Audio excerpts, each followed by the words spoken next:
Hello and Okay. welcome to the Virginia Museum of History and Culture. We Okay. are here with Ben Ragsdale. My name is Laura Stoner. It is August 15th, 2023, and we're here talking about your activism during the Vietnam War. I have Paige Newman and Ren here helping me with the recording. Page Gwen, is it? Ren. Ren. Okay, I knew I had that wrong. And so I'm going to start by asking you your full name. Okay. Benjamin Ragsdale Jr. Okay.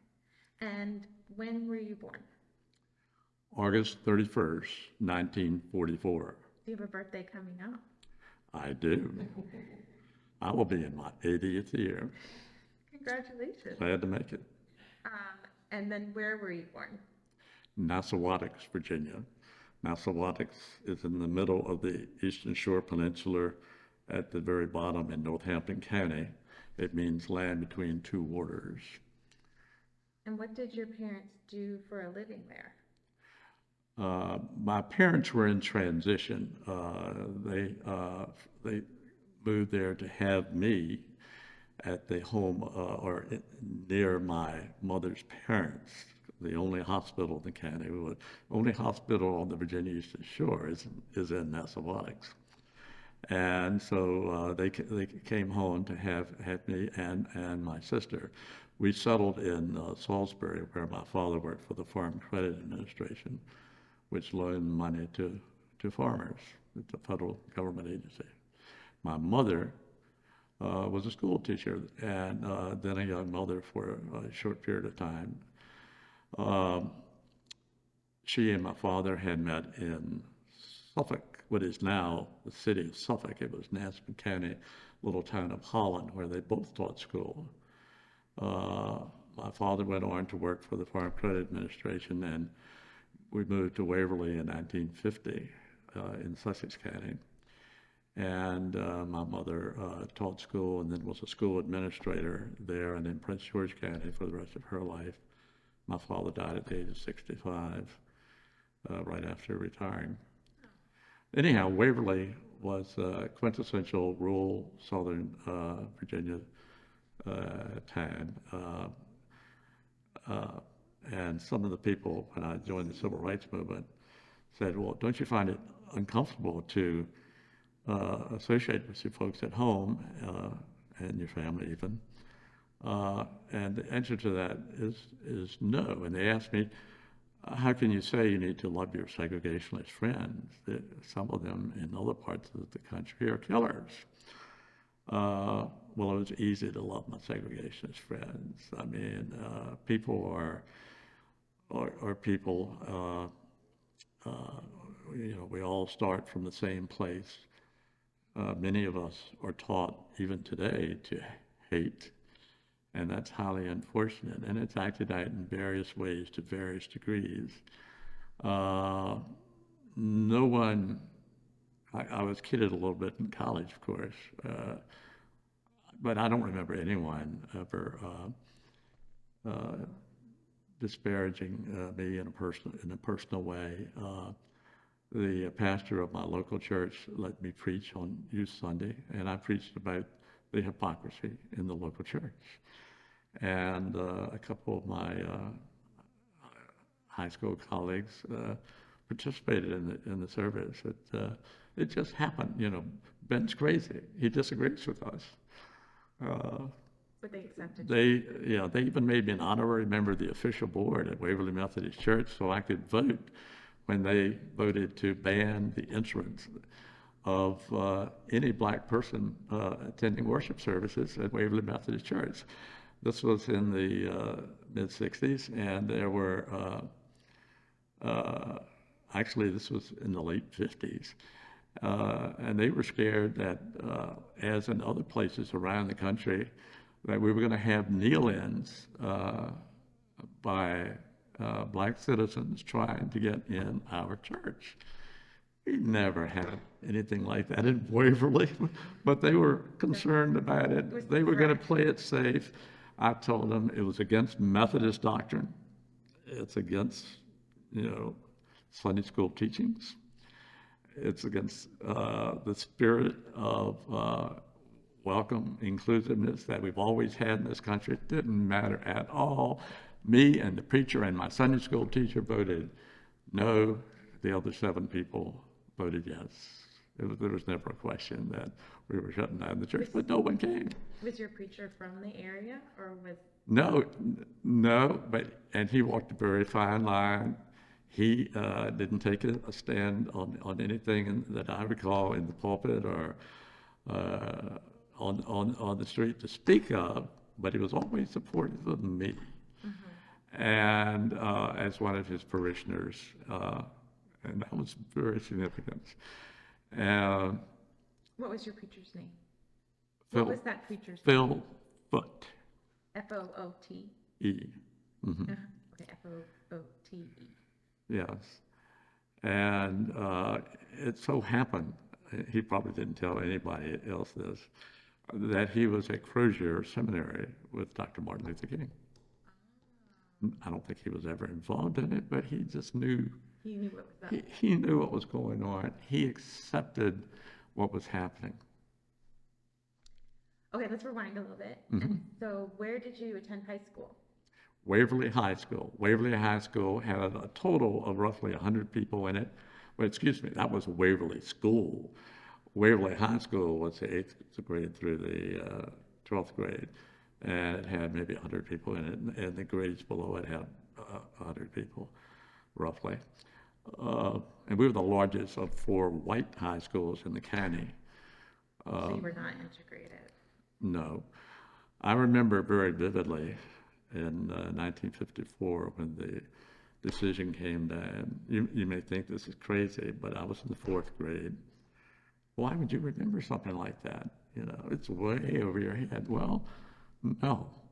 It was like the atomic bomb had dropped. And not just all around the country, but specifically in Waverly. Because people were scared they were going to have to go to school with black children and bring in black educators within a month. You know, it was just a very threatening, very emotional kind of thing. People didn't react with anger. They were just so sad and upset. What does this mean for my child? You know, the parents were saying, you know, we don't have close contact with people who don't look like us. And so when it hit the school that morning, the principal came and spread the word to the teachers, and it got to, I don't know how other classrooms took care of it, but my 4th grade teacher just informed us what was happening, and with the implication, which I just told you. And I'll tell you, it was like a bomb had dropped somewhere. My sister was 2 years behind me. We both graduated without any real threat of the school integrating. Remember, we were in the 4th and 2nd grade, so it just went on and on and on, the resistance. And I don't remember the year that it finally integrated. It was in the late 60s. And likewise, my college, Randolph-Macon. When I went to Randolph-Macon my freshman year in 1962, I joined a group which eventually got 100 signatures on a petition out of 800 students to integrate the college. We didn't mention women, of course. We were also all male. And it was looked at askance by the administration and the board of trustees, but they kind of, you know, there was no retribution or anything. We had a big discussion in the school newspaper and so forth. The letter was spearheaded by a pre-ministerial student, Methodist, and at that point I was one also. I changed my mind later on. But our college didn't integrate until well after I left there, after my formal class of 66 left there. And then they went on to do this wonderful thing. They said, we're financially pinched. We've got to face the world as it really is. We're going to let in women, and that was the best thing that's ever happened at school. Yeah, I think that it is a good thing to let women into education. But I mean, UVA, I think, was in the same boat in a similar If, time. if not worse, my wife, and I can't explain the details, but was on the cusp. She was cut out of graduation when she went to Mary Washington, graduated. The situation was such that she could not immediately transfer into law school. They had special circumstances how women had to prove themselves. She ended up not taking that route, ended up going to law school 8 or 9 years later, 7 years later, and was a civil litigator at Huntley Williams and the first president of the Bench Bar Association, and had a good career. Now she's a docent next door. At the VMFA.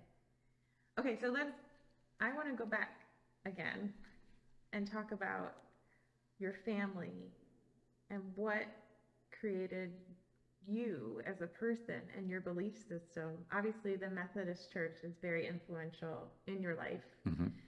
But where did you get your acceptance and your willingness to integrate you wanted to integrate society?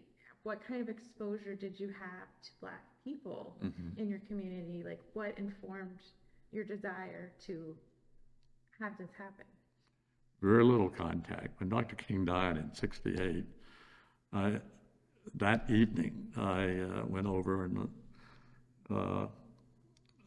to an area of town where Black leaders lived.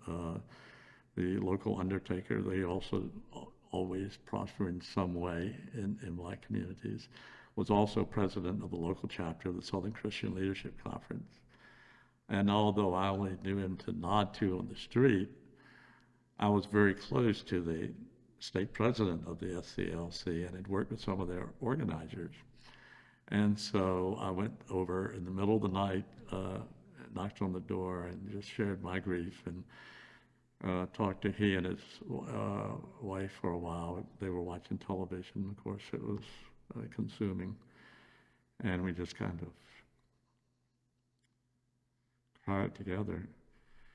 But the fact that I had not sat in their living room, would not have dreamed of it until that day, probably, even though I had gradually become involved, shows you how separated we were. In Waverly, it turns out I met a student at VSU from Waverly who became a good friend. She went on to be involved in local politics, and for a brief while we worked in other political campaigns. I think congressional level, state senate level, Petersburg and Hopewell. Do you remember her name? Gosh, no. Okay, don't worry. God, I've got to look that up, and I'm sure she's still alive and doing good. You were asking me about my exposure to Black people came through in a serious formal matter, sit down and talk manner, came through just a couple of regional and national meetings while I was in the Methodist Church. I was on the youth member of the State Board of Social Concerns. So that was while you were in high school? No, in high school and the first year of college, yeah. And, that opened my eyes to some things. But the other two factors are equal. Three factors. Of course, my parents' just general toleration. I mean, I never heard an epithet about Black people in my family, actually. Even those who were staunch Republicans. So my family was rural school teachers, and they felt an obligation to, they understood that Blacks needed education and took small steps on their own. Where was I going with this? How you got to being, wanting to. Oh yeah, the other factors were, and you mentioned it, Sunday school. Uh, and Jesus' message is clear. I don't need to reiterate that. And another factor was the exposure to news media. I was consumed with the newspapers from 10 years old or whatever, and evening television. You know, I remember all those early newscasts. CBS came most strongly into the places where I watched TV. So I was a Douglas, Edward R. Murrow, early Walter Cronkite fan. Yes. And I was in a fire station in North Side when Cronkite announced to the world in 1963 that Kennedy had died, our president. That's another story. But anyhow, I was exposed. I actually attended 3 days of the National SCLC conference, which came to Richmond in 1963. 1963 was the year of the Birmingham demonstrations, which many people think was the turning point. Maybe Montgomery, 7 years previous, but definitely Birmingham, where they stood up to the power structure of a major city, Southern or not, particularly notable because it was Southern and very stubborn in their resistance and had a tough, not understanding police chief, sheriff, and so forth. And it came to violence, and it depended on the famous children who ended up leading marches because they got beaten much less. They got hosed much less, not that they didn't get both. And King and his people got some criticism for that. But they had the full support of their community. They had the full support of their parents. They had the full support of their churches. So it came together, and they turned that city around. They opened it up and made the way for the Civil Rights Bill in 1964, which gave you some advances in voting and education, but was particularly famous for public accommodations. And then, of course, that followed fairly quickly in the South. There were some holdouts. Here in Richmond, we had a wonderful story. We had the Richmond 34, which were Union students who had already at that point protested at the local Mill and Rhodes and Tallheimer's eating facilities.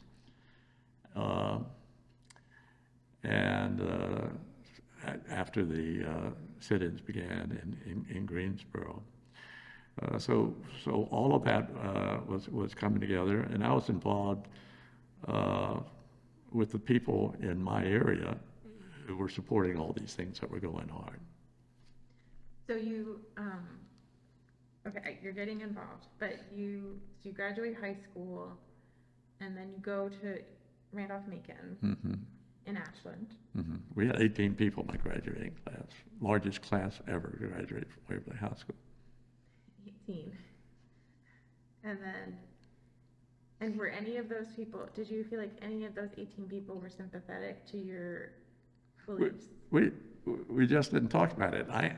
Let me just say that it did not disturb that I recall in any way my friendships with all 17 others. And I'm confident, and men particularly, one or two women,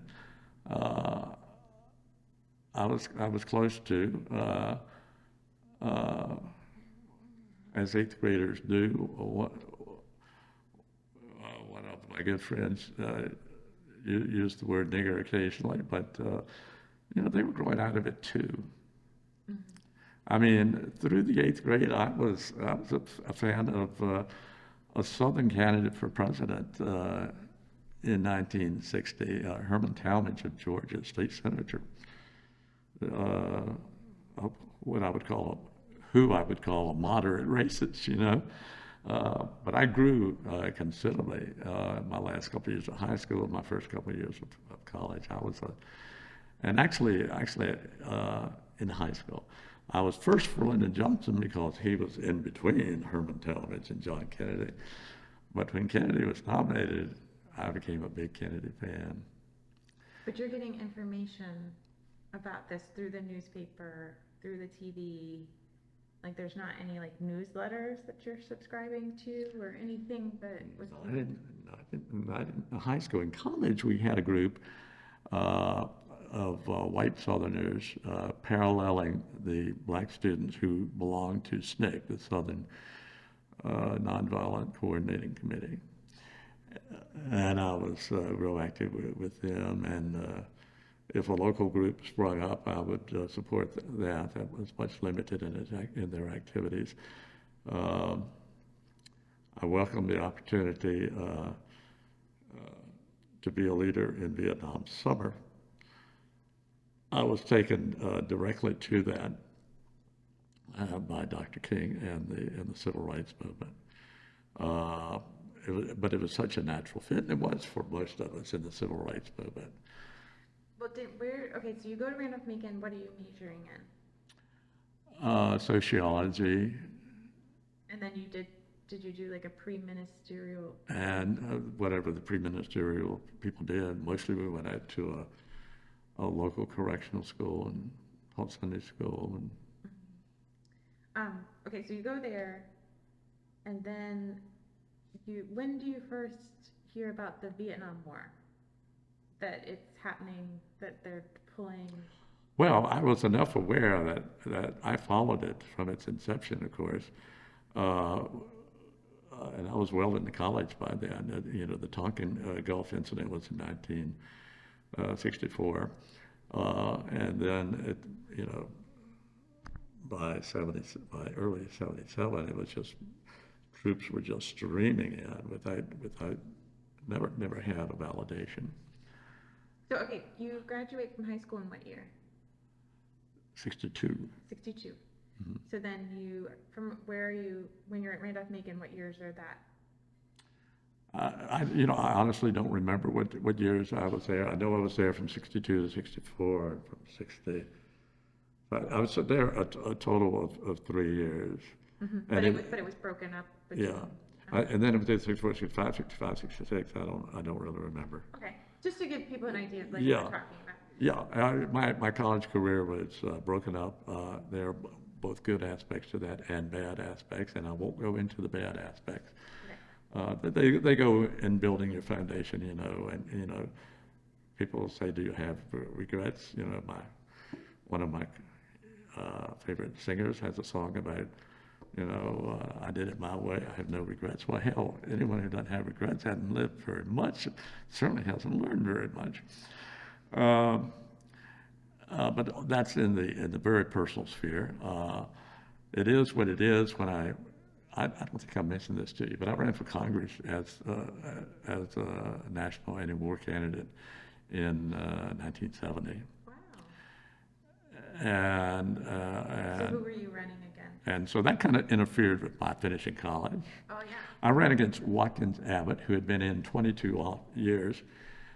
He was from Appomattox, and he was the very spirit of the Confederate side in Appomattox. He used to rail about what he called the federal government. The federal government. I can't say it like he did. In all its and in our campaign in 1970, a Washington Post reporter asked him how the campaign was going down there, and I was lucky in a way to elevate that race, which is a ho-hum race. No one ever ran against it, and was taken seriously. He was asked how things were going in the campaign against this upstart, and he wore a pro-civil rights candidate. And he said, well, the niggers are against me. And his friend Bill Tuck, former governor of Virginia, and they're the left and right hand of Harry Byrd Sr., was a little bit more oblique about it. he said, what we have here, talking about he was supporting Abbott at a rally, is a dark black cloud threatening vanilla ice cream. That was the old leadership. And so that's why I got support. I didn't have any qualifications to run for Congress, but I got support because of what it was. And I had identified myself with the right sources. So, but you were 26 years old, right? About. I turned 26 in the middle of the campaign. Wow. Yeah. And you hadn't finished college at that point. So did you put yourself up for this, or was there an apparatus of like people that were like, we need a candidate, so we're going to find people that look promising? Like most people, it's a little iffy. You can definitely say I was drafted. I was contacted by somebody that a lawyer who was prominent in Northern Virginia politics, went on to become a member of the House of Delegates, and he knew I was from the fourth district, where liberals are scarce. And I had to move my voting address to Petersburg, and I lived there for a year to do it. So I'm a scallywag returned, and I was recruited by people in that terrible state of Northern Virginia. But the people down home said, and the liberals there were mainly black preachers and politicians, and they said, okay, we'll go with the kid.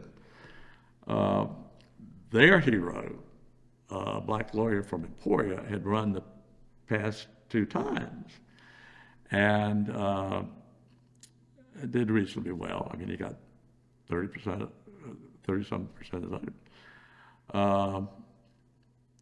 And the theory, of course, was that being a native of the area and being white, I was going to and people were now coming out against the war. You know, I was going to put together a new coalition, and it was a national movement. They had, national PACs that would fund congressional candidates all over the country that were. I was endorsed by Julian Bond.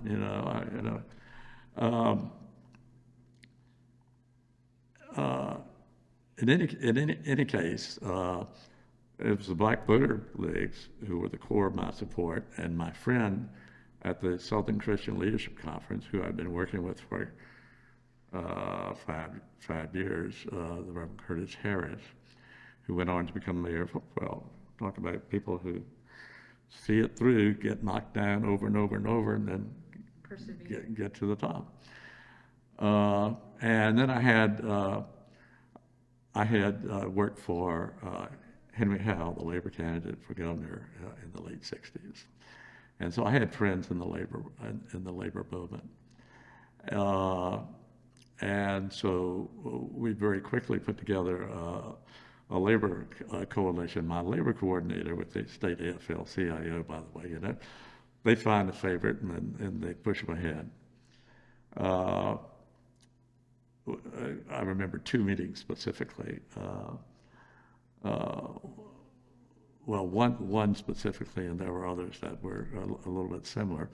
But it took me over to the local Teamsters here in Richmond. Their office was on Laburnum Road, and truck drivers. You know about the Teamsters. And we walked in. There I was.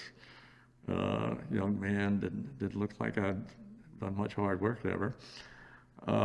He said, "This is our candidate. Ben, say hello." I said, "Hello." I said a few words. "Do you have any questions?" And I looked around the table this big at the truck drivers who were members of the board, and the questions were minimal. I was in and out of there in 30 minutes, easy. With their endorsement. And then at the national level, I got to meet with their national political action guy, who was a big league player, and they would send me a little check. And the same thing happened with several labor unions. I remember speaking to the longshoremen in Norfolk, and they were lined up around their table, or really against the wall. And we made the same spiel. And they had even less reaction. They said, okay, if this is our candidate, if our friends are with this young man, I'm with him. Now, another thing I recall is I met a lot of grassroots people who belong to their local Black Voter League, and sometimes, certainly in the small towns, sometimes in the field. And I remember one guy, I'm pretty sure a farmer, grabbing me by the hand, and he says, "My God, that's a tender hand. You ever do any work with your hands?" And of course, the answer was very little. So those are things I remember. It was unique in time. I was backed by a group in Washington, some kind of progressive party. The previous presidential election, and I went up and interviewed with them in Washington, they had supported the Peace and Freedom Party. It was that era. The previous election, they had supported Benjamin Spock for president and Dick Gregory for vice president. And they said, man, if you do well, if you get elected to Congress down here, we could nominate you for vice president next time. I mean, it was that kind of mood in the country. Some of it realistic, some of it having great impact.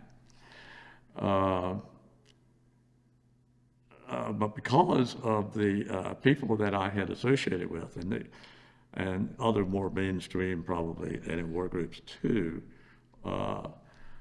I had entree to the liberal Washington think tank, which is skipping my mind right now. But I was in a meeting with one other person, one other candidate, with the former secretary of the Board of Economic Advisors to President Johnson. And I had to think up questions to ask him. And, people that I had seen on Meet the Press, things like that. And so, but that's the way politics is. You go from here to here, a lot of other people more notable than I had similar journeys. So how did the election go? Not well. It was a false alarm for Watt and his friends. He got busy campaigning grocery stores, which he'd never done before. He was feeling the heat? He was feeling the heat. They called me, they had support from the politicians in my home area, Sussex. They called me all kinds of names. And I would meet white people. We didn't have any advertising money. I would meet white people out on the stump, on the hustings, as they say. He would say, I didn't know you were white. I was the black candidate, and not in a good way with Watts people. So that cut both ways. No. There was also a really nice guy, a college professor from Longwood, who had been active in his very small Republican Party in Prince Edward County and across the state, and the Republicans nominated him. So he was over here, and Watt was over here, and I was in the middle. Watt got 50, well, I'll do the math. I know that the poor professor, nice guy that he was, got 100% support from all 15 Republicans, got 10% of the vote in the district. I got 27%. I didn't get, that's 5% less than the black candidate had gotten the 2 years in front of me. That's how much they smothered me. So that's 10 and 20, 63% over here for the incumbents. And so a handful of people said, gee, yeah, Ben Ragsdale, man, you did a good thing. I didn't hear much of that. You know, politics and life goes on, and you fade very quickly. How did you meet your wife? At what point were you? The lucky thing, and a little bit of conflicting thing, she supported 100% and went with me all through the campaign. I met my wife in a Methodist group. She at Mary Washington, me in Richmond. And we dated for a couple of years. We got married as she graduated, the summer after she graduated in 1968. So that was obviously a tumultuous time, 1968. I went, she worked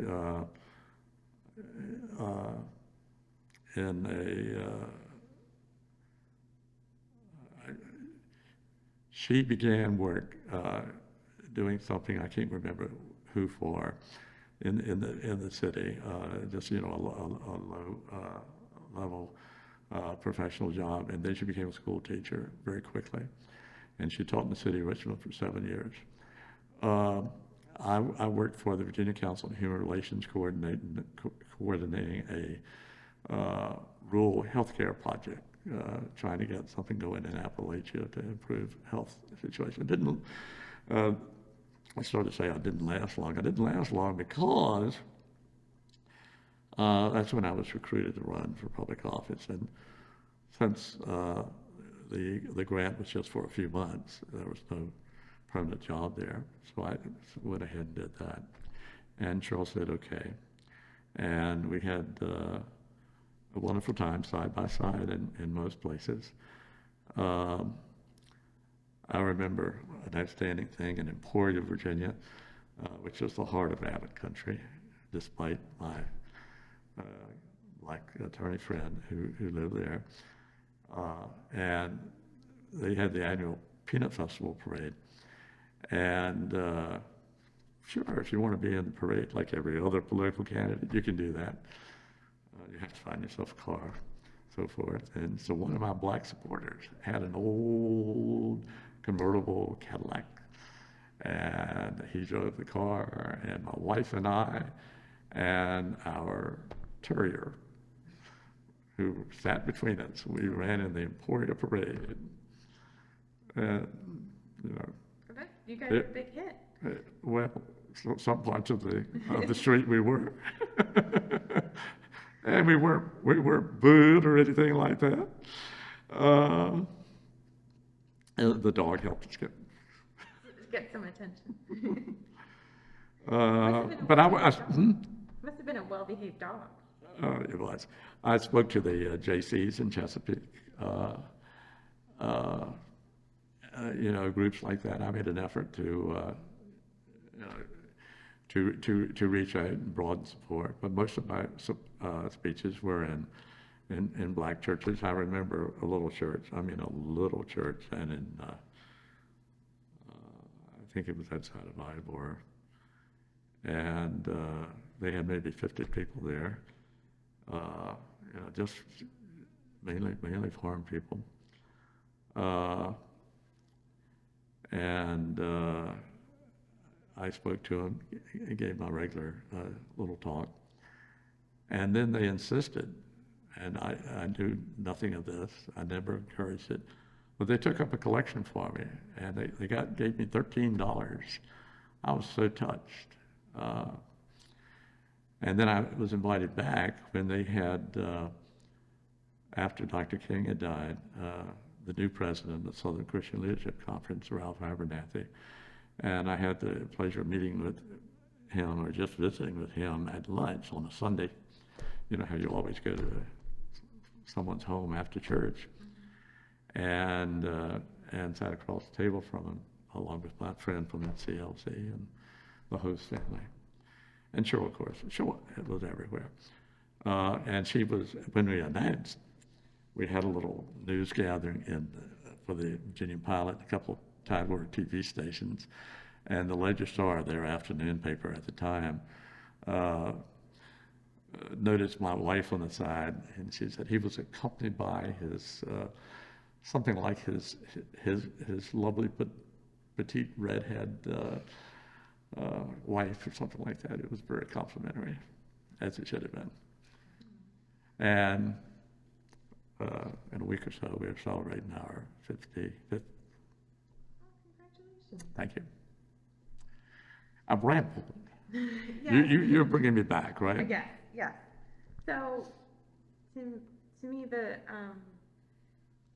talking about the anti-war movement, it feels like students in the anti-war movement, a lot of them had their beginnings in the Civil War, civil rights protests. And they also took a lot of notes from the civil rights protesters.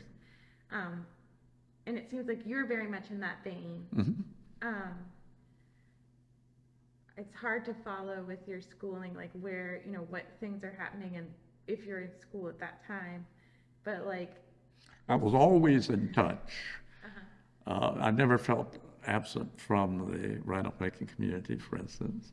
And I dipped into the DCU community a little bit at that point too, so But like in 66, people started having sit-ins in schools. They started the teachers started having protests, so they were actually stopping university education systems. People. So did you get any vibe about that kind of approach to protesting the war within your community? Not within my community. Either of my colleges, that was not really happening. I mean, it was happening in a very small, tentative way, maybe. But no, I watched with great interest the free speech movement and Mario Savio and the way they stocked the school up at Columbia. And that was a revolution. That got the attention of the academic world, and I was, in my own way, very, very supportive of it, and pushing the college professors I knew to push administrations I was aware of to do certain things. But we were nowhere near as advanced as some northern colleges or just some larger universities, period. Do you think that has to do with Virginia and how Virginia was behind in segregation, or like they were in desegregation and allowing women to Oh, it has a lot to do with Virginia. We were just culturally conservative people. Somewhat less of a nasty streak, and by that I mean our Klan leaders were having rallies and burning crosses occasionally, but they, in my lifetime, were not killing people in Virginia. There were some nasty incidents, maybe attributable to Klan, maybe not, with lynchings earlier. But yes, and Virginia, God bless them, took the lead in the anti-war movement. I have a friend here in town. His name is Massey. He's of my generation, but it's the Massey Cole family. He was out there with us campaigning for Congress.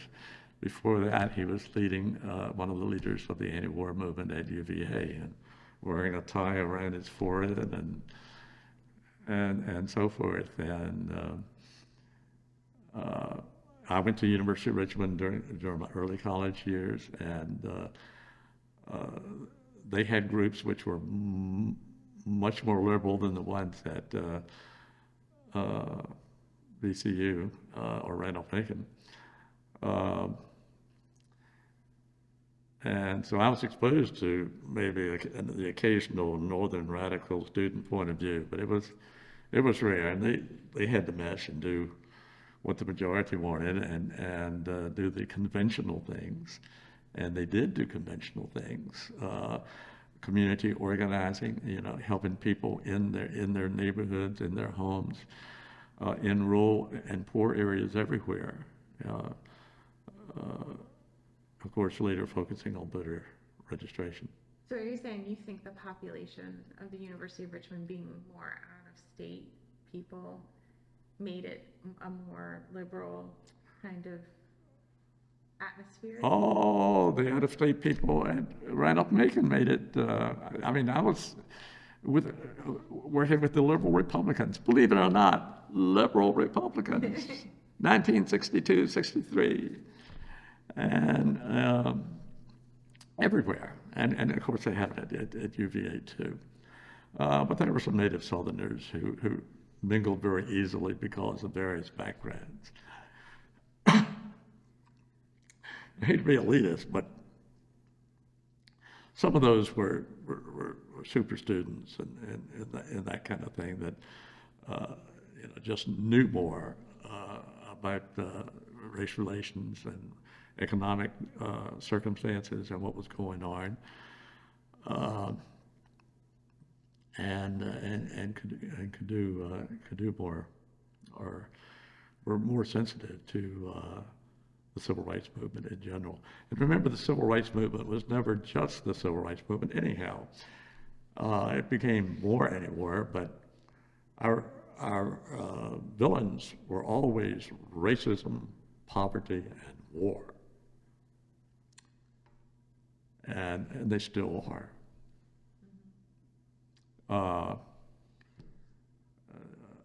The good reverend from North Carolina is still going there with the Poor People's Movement.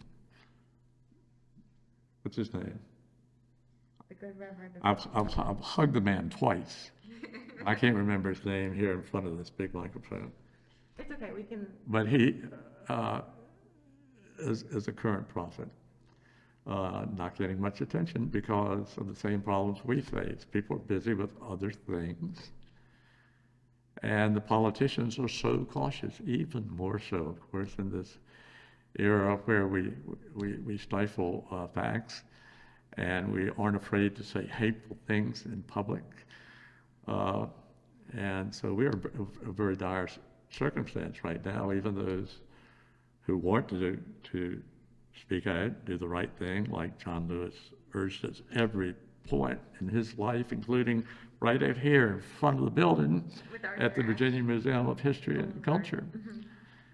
When we renamed. That was the essence of what I am, what every movement is, and that's what the black kids were who started it all, mainly black people. Stand up, speak out, do something.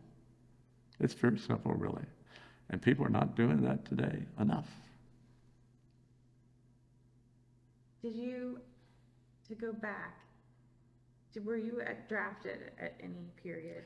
I was called to be inspected, the health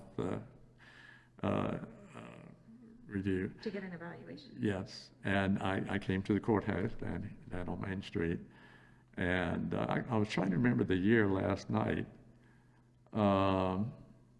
It must have been about 63 or 64.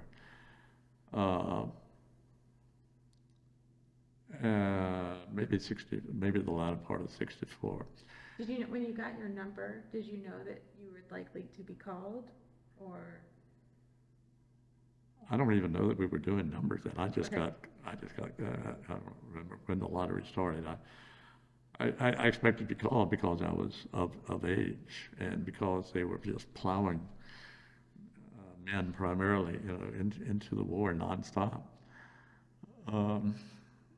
And I went through the exam. I didn't know what had happened, but at the end, the officer in charge said, "You did not pass your medical review." And so while you've done everything to apply, to sign up, you obviously shown us no resistance.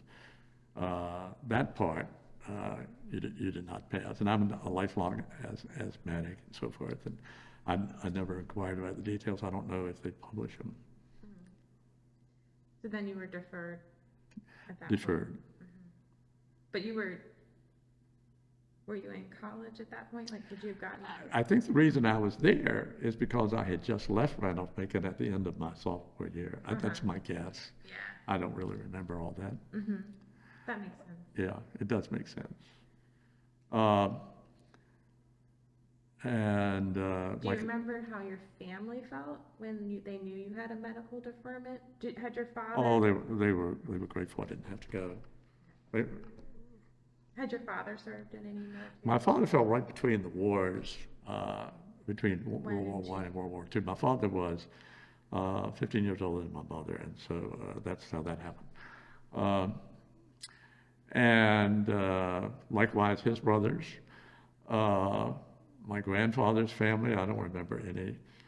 I imagine my grandfather had a nephew or two who served in the war.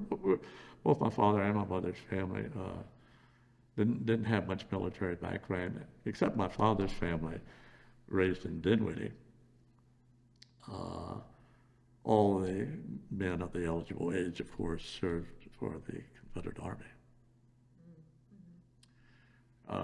We don't have any notable heroes in the Army. They were just in and out, did their job. Yeah, yeah, I think that's probably the majority of Yeah. people in the Civil War.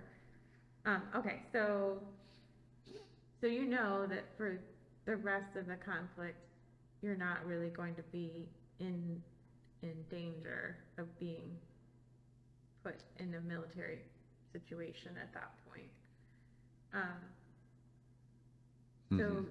but you're in your protesting. When you're drafted, you're protesting. And none of my peers from high school were drafted that I remember. It's just, it's also Randall Bacon. I mean, I just don't remember. That's the way it was. It was a privileged thing. Mm-hmm. You know who they got. But did it make you, after being drafted, did it make you want to protest the war more? Like to put your energy towards stopping it more? No, no. And that it was just part of life at that time. I respected the process and the individuals who went through it, and I say it was 67 before I got really involved in any war things. So Okay, okay, that was just life. okay. It didn't make me angrier. There was plenty of other things. There were plenty other things for one to worry about So, that I had control over to some extent. so we say if you were drafted around 64, you're saying it wasn't until 67 that you were really in the anti-war movement.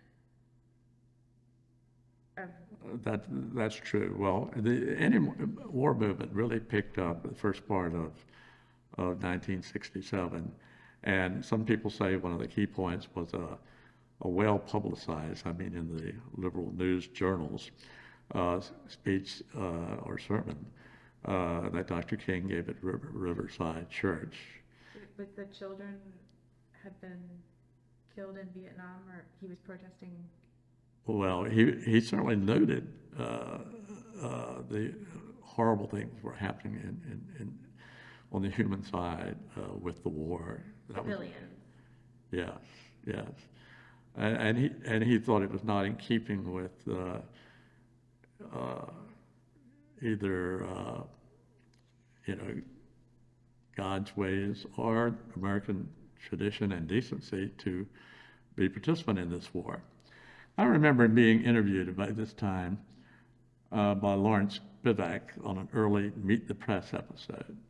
And King, when he began to move in 67, he was immediately criticized by a couple of colleagues in the anti-war movement, but mainly by political friends who played with the idea of running him for public office and this kind of thing. And they came to Dr. King, and these were good people, of course, prominent liberal politicians, and said, this is hurting your image, your ID, your signature with the American public to be associated with the anti-war movement. You've made some enemies with civil rights, but you also have the majority of people coming along on your side. So far, you've been a big plus to the country. joining the anti-war movement is going to take it in an entirely different direction. And we saw what happened after that. It did, in a way. Only, 20 years later did they make him a saint.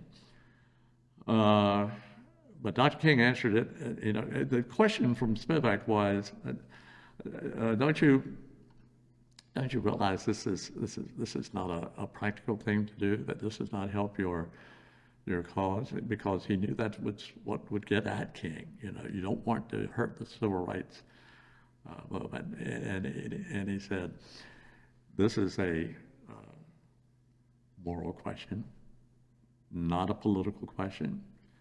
I answer to higher, and he said it in a humble way. I answer to higher authorities. I'm not looking for the maximum self-advantage for myself.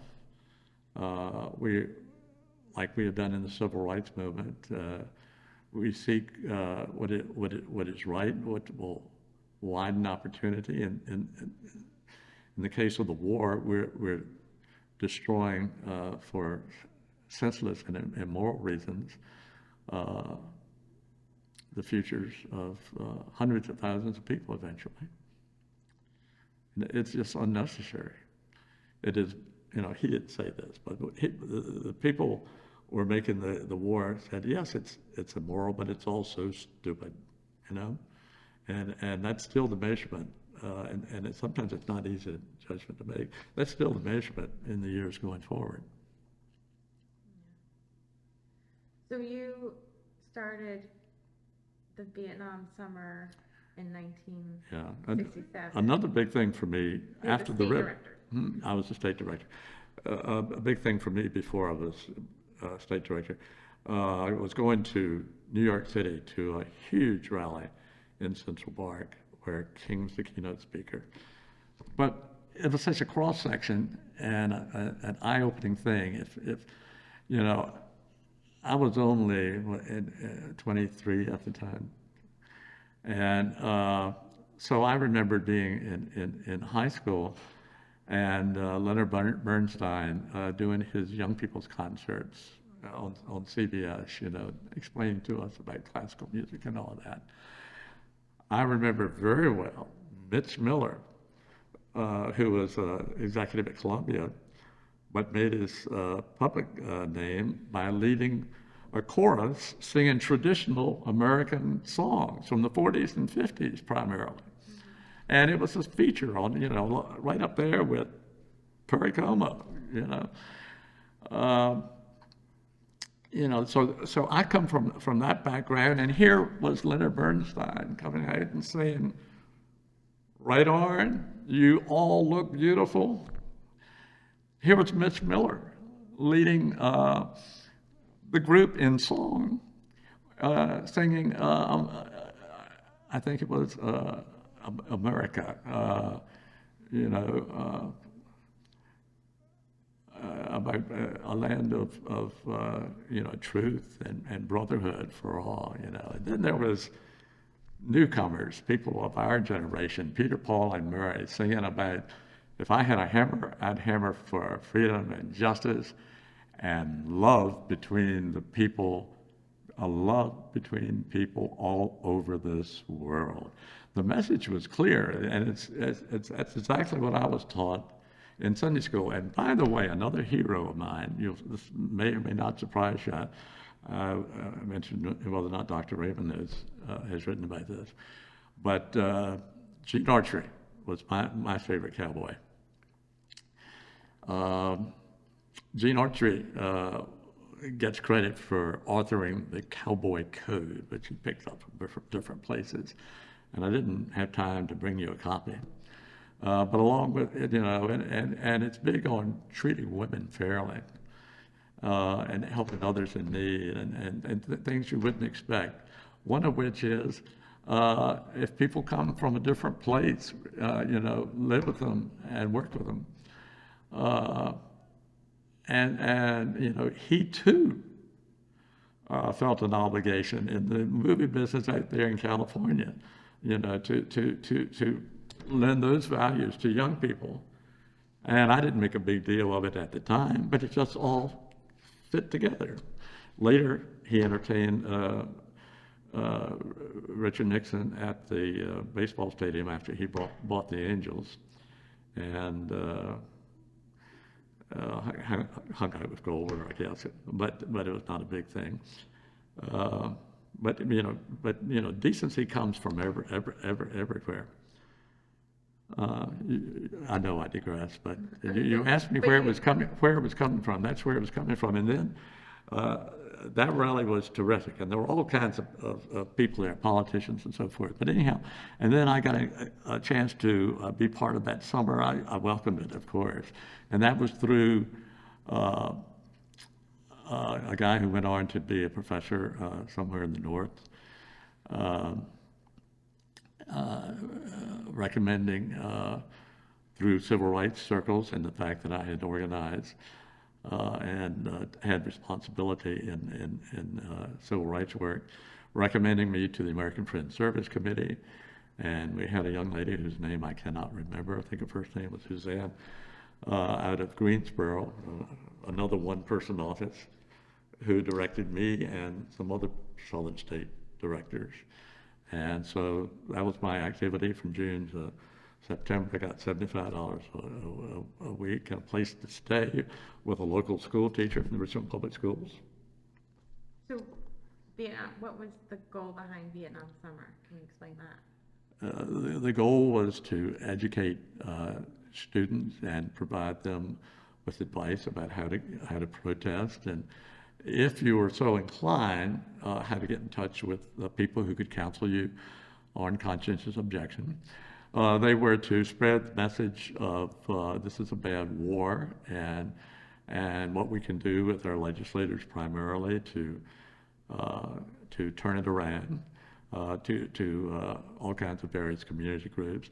It was my responsibility to get a little news coverage if I could. I remember the local PBS station had a panel show one night for an hour, and I was the anti-war rep on that. We had a good discussion.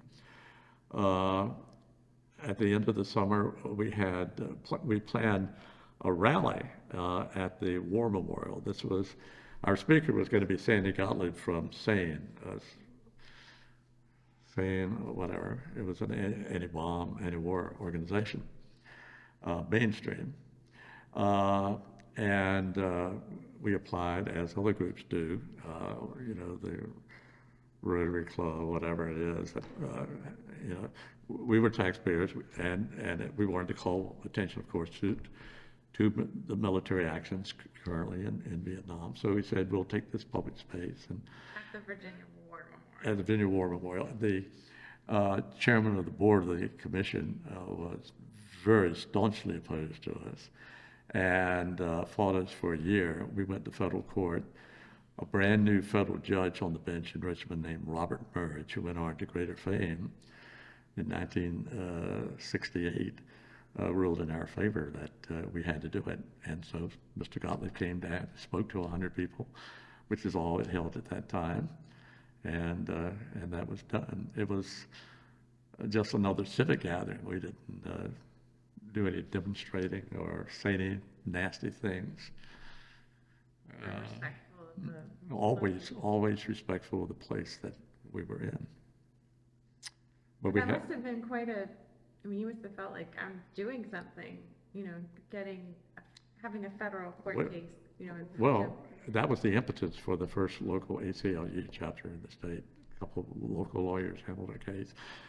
And then they brought in a crazy liberal lawyer named Phil Hirschkopf from Northern Virginia, who was involved in these things at a national level. And he came down, and I remember the argument. I said, God, you're doing this in Richmond? He said, Your Honor, to Judge Murridge, and Judge Murridge is just a straight, narrow, upright guy. But it was something I'm sure he heard many times. He said, the War Commission's proposal, their stand on this, it's Mickey Mouse. It's Mickey Mouse. Anyhow, that didn't probably help us, but a year later, you got he got the decision. We made a decision. He made the decision, Judge Murray said. Um, Anyhow, we spent the summer doing that. Can I pause for a second? I didn't get to the bottom of my file, and I'm not a scrapbook keeper. But this is, you can keep this for a while if you want. This is just a brief stuff for you to look at. This is an article that they did in the local paper about what we did, and you can read for yourself. It's very calm stuff. At one point, on the back page, and I'll just give it to you to look over. we can do like a temporary receipt if you want us to look at Sure, it, and then sure. we can make sure we give it back to you. Oh, I know. Okay, at the end of the story, it says, long-haired and bearded ones are not evident in the office. I had a little office at the Friends Meeting House on Kensington Avenue, not far from you. Yeah. They turned it over to me for the summer. And we got a lot of support from the Quakers. Anyhow, it says in the office here, there are only about 2 hippies in the city of Richmond, said Ragsdale, and we couldn't get them involved. Who did you think were the 2 hippies? Well, I don't know, but we did. I mean, that's a true story. And we, you know, the Reynolds family here in Richmond, Yeah. It was during Vietnam summer that because we were there and obvious, one of the Reynolds members of the family, not based in Richmond, came to visit at parents' house in the summer. The father, Richard, the founder of the company, had died by then, but his widow was there, and he came to spend the summer with her. He called us up on the phone and said, "Can you come over? We'll sit in the front yard." Big front yard on the river, over in Windsor Farms, at the end of Lock Lane, and we'll talk. And so we got together a couple of people, we may have invited the hippies. They were good for sitting around in the grass. And we talked about how to end the war. There in the shadow of that potentate of business, who was very close to Franklin Roosevelt and whose aluminum helped build the planes that won the war. Yeah, World War II. Yeah. They were, I mean, like, he always said that he went to Germany. Richard Sr. said he went to Germany and he saw that they had those light airplanes, and he knew that it was going to be like a aluminum driven, Game war. changer, yeah. Yeah, so you would think that they would, I guess maybe they didn't have as much of a dog in the Vietnam War, that was providing them. Well, I turned out, of course, 2 sons were public figures. The most famous was Sergeant, who became lieutenant governor and then had a brain tumor, and they thought he was going to go To the top. to the top. Yeah. Bob Merge was in his inner circle, by the way, pushing him forward. And then that ended sadly. And then Major, his older brother, ran for the House of Delegates and asked me to help him run his campaign. Same serendipity reasons that I got to be director of the Anti-War Project. This was in 1976. So I helped him get elected, which was fairly easy, just on name recognition alone. And then he decided he wanted to run for lieutenant governor, which was a harder task. He was running against Chuck Robb and another strong candidate, happened to be the guy who recruited me to run for Congress 6 years earlier. So that was, but Major asked me first. He was totally compatible with me on views and vice versa. And we ran and lost in a fairly tight 3-way race. Chuck won on the basis of his exposure, and he was smart. He walked right down the middle and eventually into the governorship and to the United States Senate. And I like that. I like the guy. So do we, we can record you talking about things if you... Sure. Oh, I'm sorry. I didn't mean to cut the... Okay. Yeah, oh, I was just gonna show you this. Okay.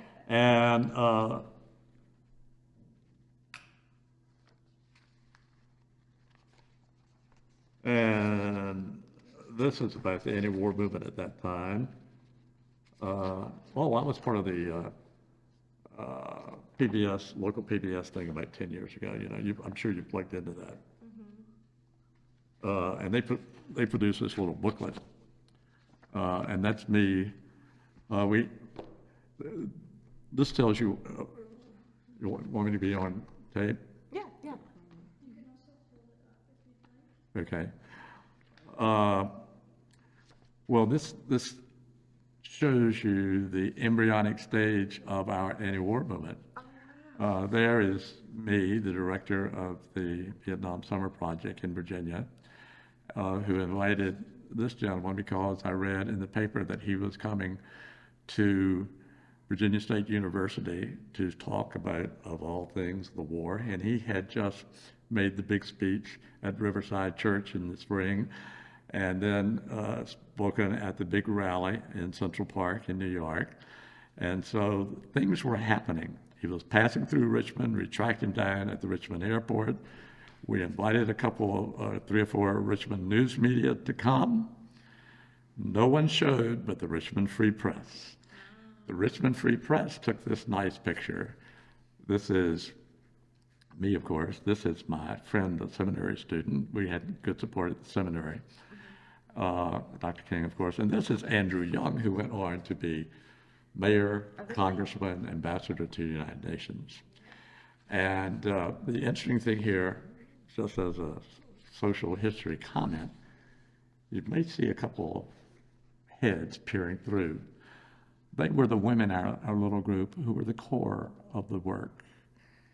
And how they got on the back row, well, you know, I'm ashamed of it. They were wonderful. So you were involved with the, I have it here, the Women's International League for Yes, Peace and that's who they were. Yes. They were there every day. They protested in front of the post office once a week during all this period. And Rosa Parks was a member of this Yes, in her area. that's absolutely, absolutely. The coach, well, the leading co-chair, Marie Hasegawa, was a legend. She was involved on the national level. She and her husband were interred during the Vietnam War because they weren't sure. Oh, so you're saying that they were Incarcerated? Oh, no. They were. We need to work on this one. They were not during the Vietnam War. Okay. During World War II, of course. Okay. They were put in an internment camp. Internment camp. Their parents. Okay, their parents were put in an internment. Yes. So they were Jewish? No. No. They were Japanese. Japanese. Okay. Yeah. And so she had a history with the brutality and cruelty of war. And I don't know a lot about Phyllis Conklin, the other co-chair's background, except that she was a very dedicated, hardworking Quaker in the local Friends group. And she worked a day job for many years with Catholic Relief Services, and was just active in all good things. And they had a small group of people, and they were thinking globally from an early time, from the very beginning of the 60s here in Richmond, and doing things, even if it was with a small number of people. So you said they protested at the post Yeah, they office. held anti-war signs and protested the war, walking back and forth in front of the federal courthouse on Main Street. Federal courthouse, not the post office. Okay, The courts and the post office were there. Oh, okay, I got In it. the same building at that time. Okay. Ground floor, post office, upper floor. And did they get any news coverage of their? Well, occasionally people would sure come and say, hey, these people, occasionally, sure. But if it happens every week, you don't get coverage, but every so often. Did you, And I can't say that it drew masses of people. Sometimes college students would be more available to join them, that kind of thing. Sometimes a group of high schoolers might get interested and say, hey, we're going to go do this too. But it was small. so when you had Dr. King in Richmond, when you said the story, did you just literally go to the airport and find him, or had you? Well, he knew where to meet us, and we Okay. planted ourselves, and he and Andrew Young and a couple of other people who I got to know later, who were local organizers from Petersburg, saw the Christian Leadership Conference. Herb Colton, for one, who wrote his own little book, by the way. We met up. We had what is known as a photo op. It just wasn't as large as we wanted it to be, but Scott Henderson, the wonderful photographer for the Richmond Free Press, which was the Richmond Afro-American at that time, and there was a gap in between where we didn't have a Black Weekly. But it so happens that the same person, Ray Boone, editor, Richmond Afro-American, Ray Boone, editor of the Richmond Free Press. I met him in his first life, worked with him in his second as well. So then, We were civil rights supporters. And it were people. Ray was usually out in front of us on things. He was one of the leaders on taking down the monuments. He'd been preaching, take those monuments down for 10 years. And he'd recruited people like me who'd been writing about it in the paper and so forth for 3 or 4 or 5 years. But no, people came around. People never really came around on removing the monuments. They jumped on the bandwagon. But LeVar Stoney had talked to people before he was elected, and he kept a campaign promise. He said the time has come. And it may have ruffled some feathers, but the time came, and I don't see anyone looking back and saying, we shouldn't have done that. And if they listen to Ray Boone, they'd know that it never should have been. they never should have been put up. Anyhow, Okay, it's wonderful to work with people like that. what else do you have? Well, the local peace organization in the years following that, the 70s, 80s, 90s, up into 2000, was the Richmond Peace Education Committee, and it started off any nuke and any war, and then came to be but an important social justice organization with a special sensitivity to international affairs and militarism. And we got this great leader named Adria Scharf, not Adrian. And in the middle of it all, I was involved, and this was of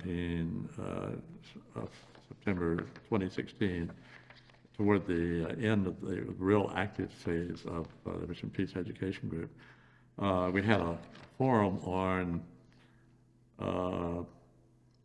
reclaiming our democracy. This was in 2016, a very timely thing to do. And we had someone from the Friends Committee for National Legislation, which is always, I didn't mention it in this, but I should have. They've been a anchor of thoughtful anti-war and civil rights activity. And a professor from Eastern Mennonite, and a colonel who became well known on TV as a talking head, who was an adjunct professor of government at William & Mary, and was prominent in the early stages of the war. And that's just another thing I did. But it also indicates even more, of course, what everyone else was doing. So it might be interesting in that respect. And this is just Adria's notes, when she and I worked together on something which both of us thought was very important in 2015, working with Barack Obama's administration and a few people in Congress to get the Iran war treaty, or the Iran nuclear treaty going with the other countries. I forgot what it was called. I know, we're moving on. In any case, you know what it was? It prevented Iran, the pact at the end of the Obama administration, from developing nuclear weapons for 20 years. It was a good first step toward denuclearizing the Middle East. Trump yanked that as soon as he got into office. But Adrian and I got support in this area to pressure Kane and Warner, who were both supporters. Kane actually was among those getting this 2015 thing passed this past year. That's how long it takes government to do things. And the next president could forget it, just like Trump forgot the Iran treaty. Kind of ruins the goodwill that we create when we It's tough bringing change. But also that, people don't want to make deals with us because they know that in the next 4 years it could all go It's very to the complicated. wayside. Yeah.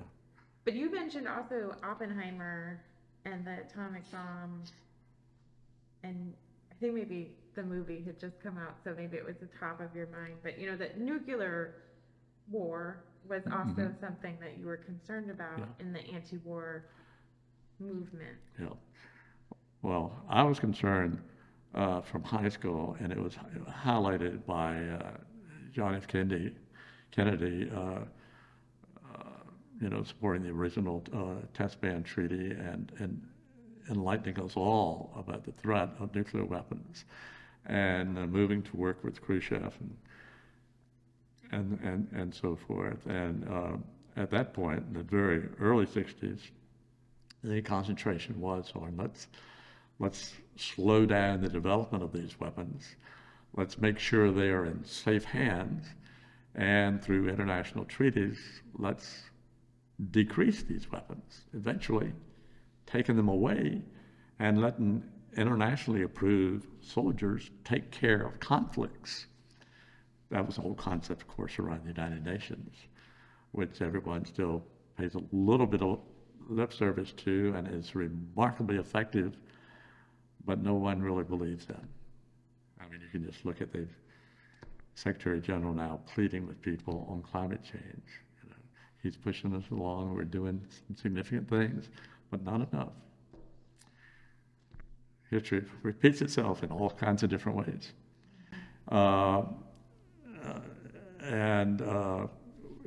It renewed itself when we had the chance with a good president and a good administration.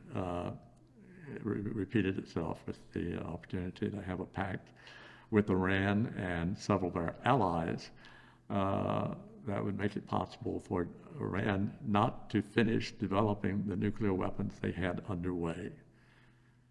And now they're running amok, and we have no control.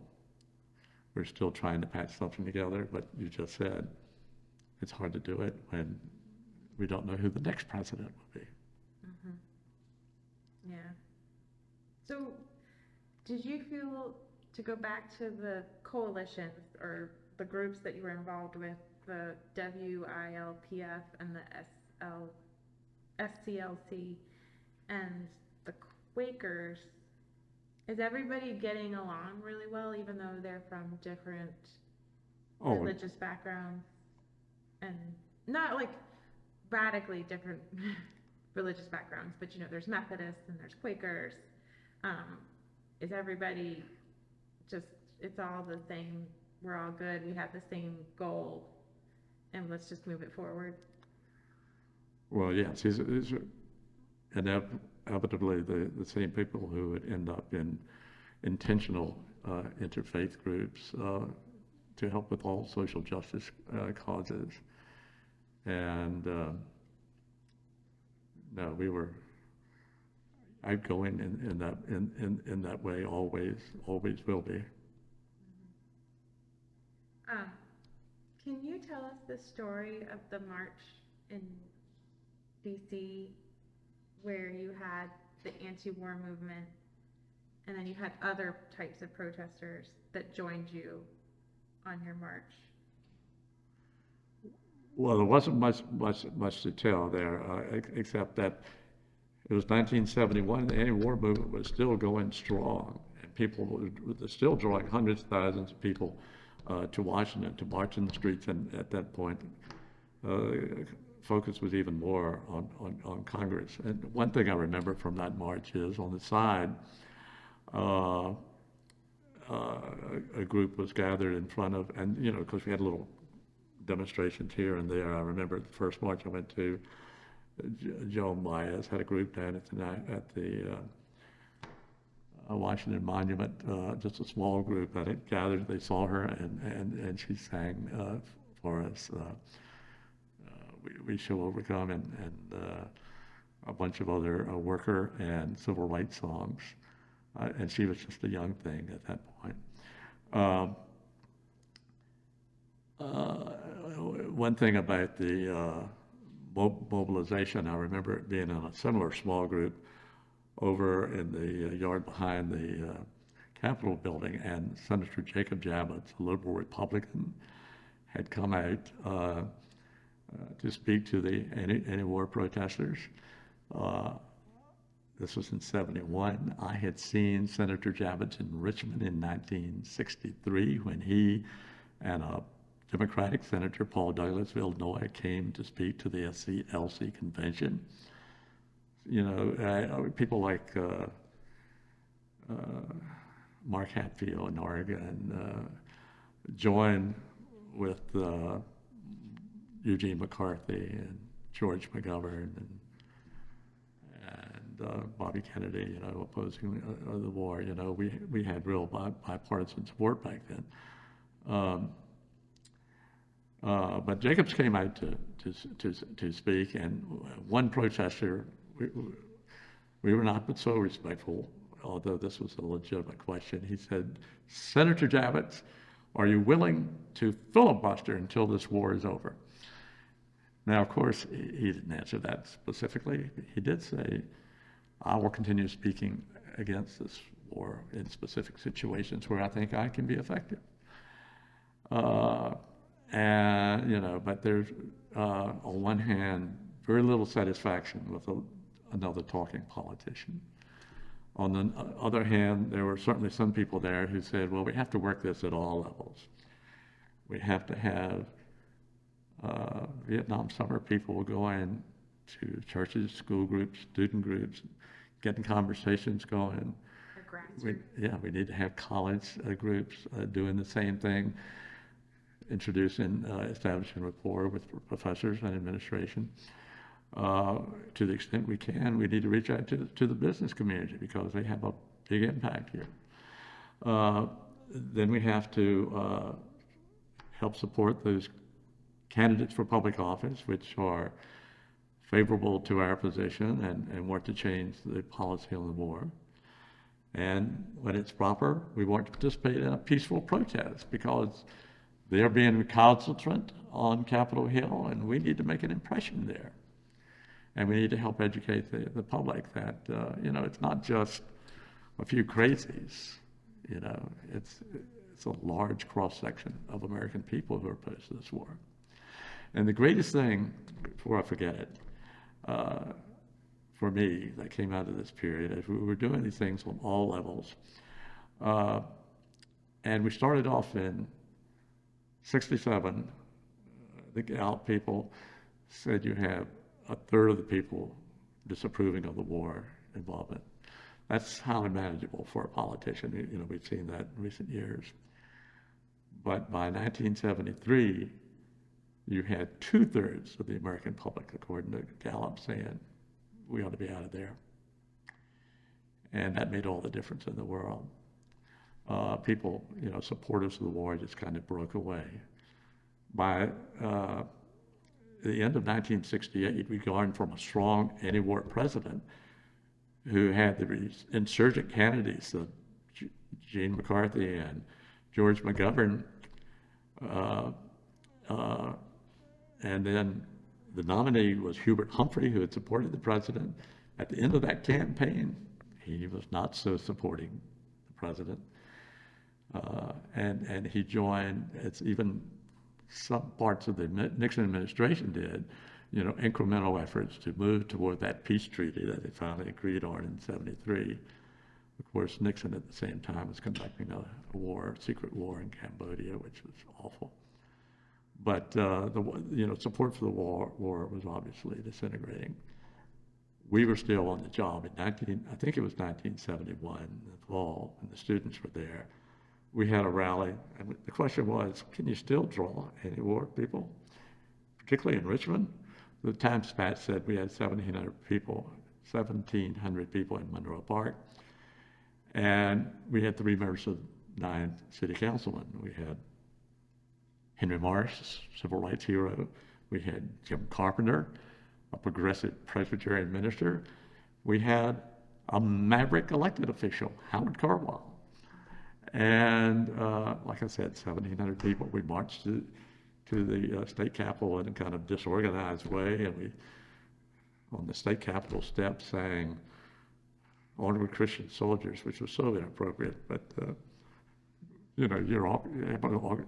at that point there was no leadership in the group. We just did what we wanted. I ran to keep up with them. I was the organizer of the thing, and it was going.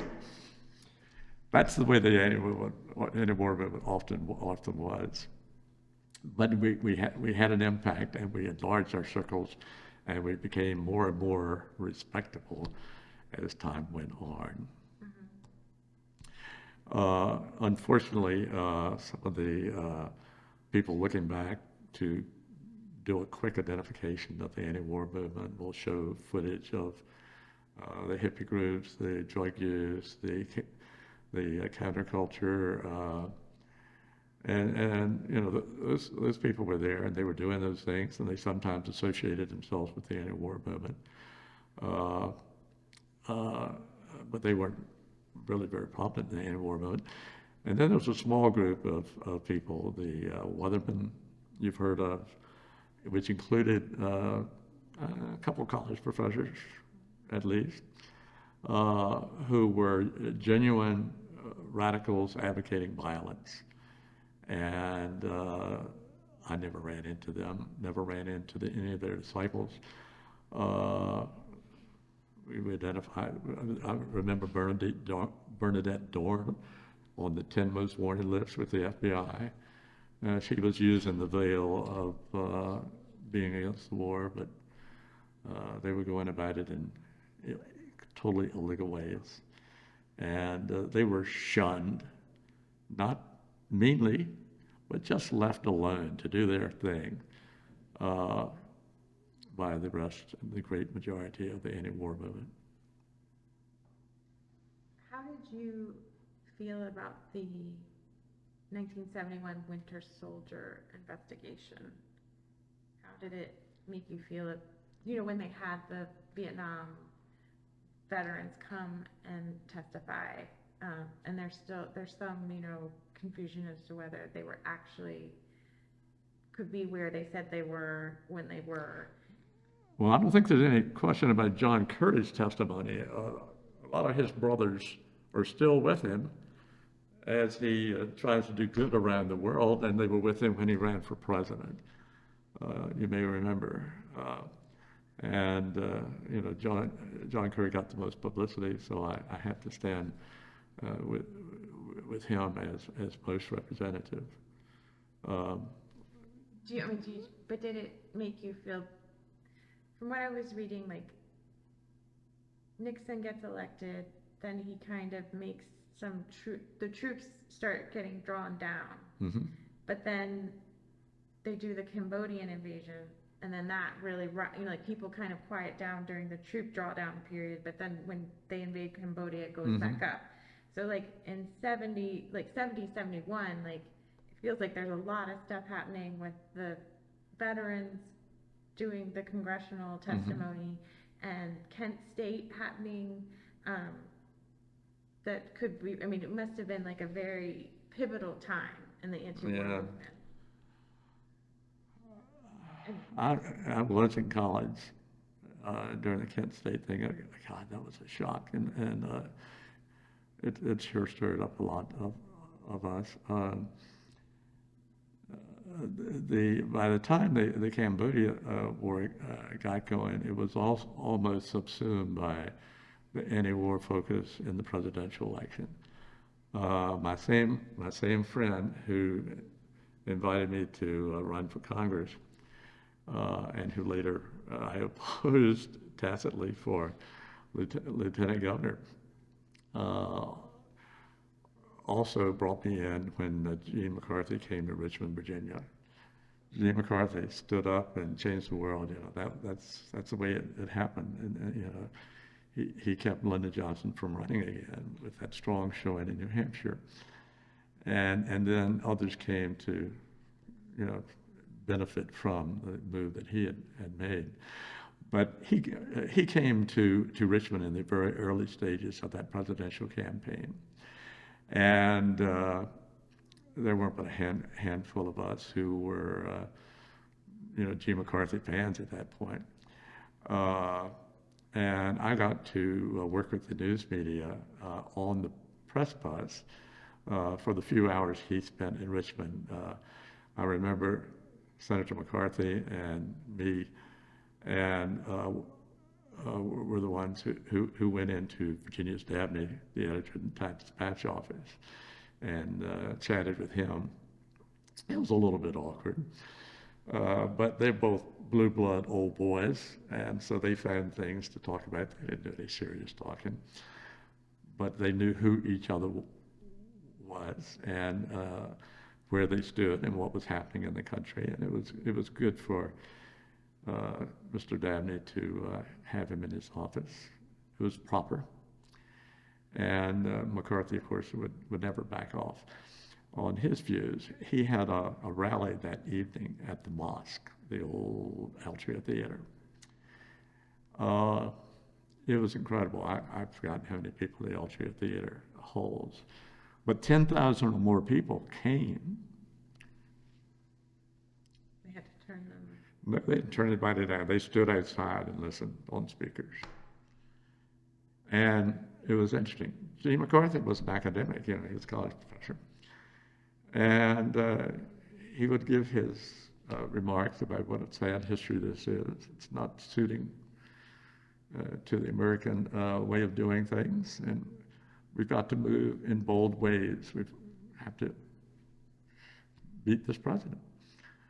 And the crowd would just hang on their chairs, waiting for applause lines. And he would throw them away.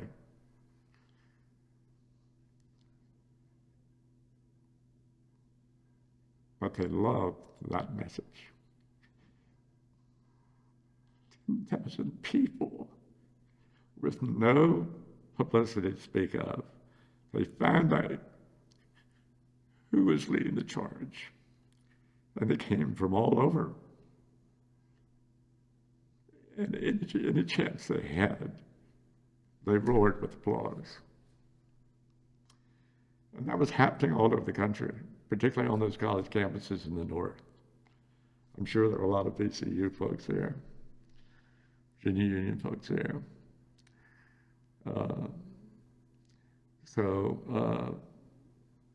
You asked about the period in there.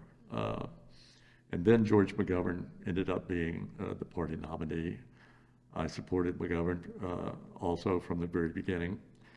But that really felt like your emotion. Like it felt like it was a movement for you. Like you felt like, what is that emotion right there? Did you feel like the change was going to happen? Well,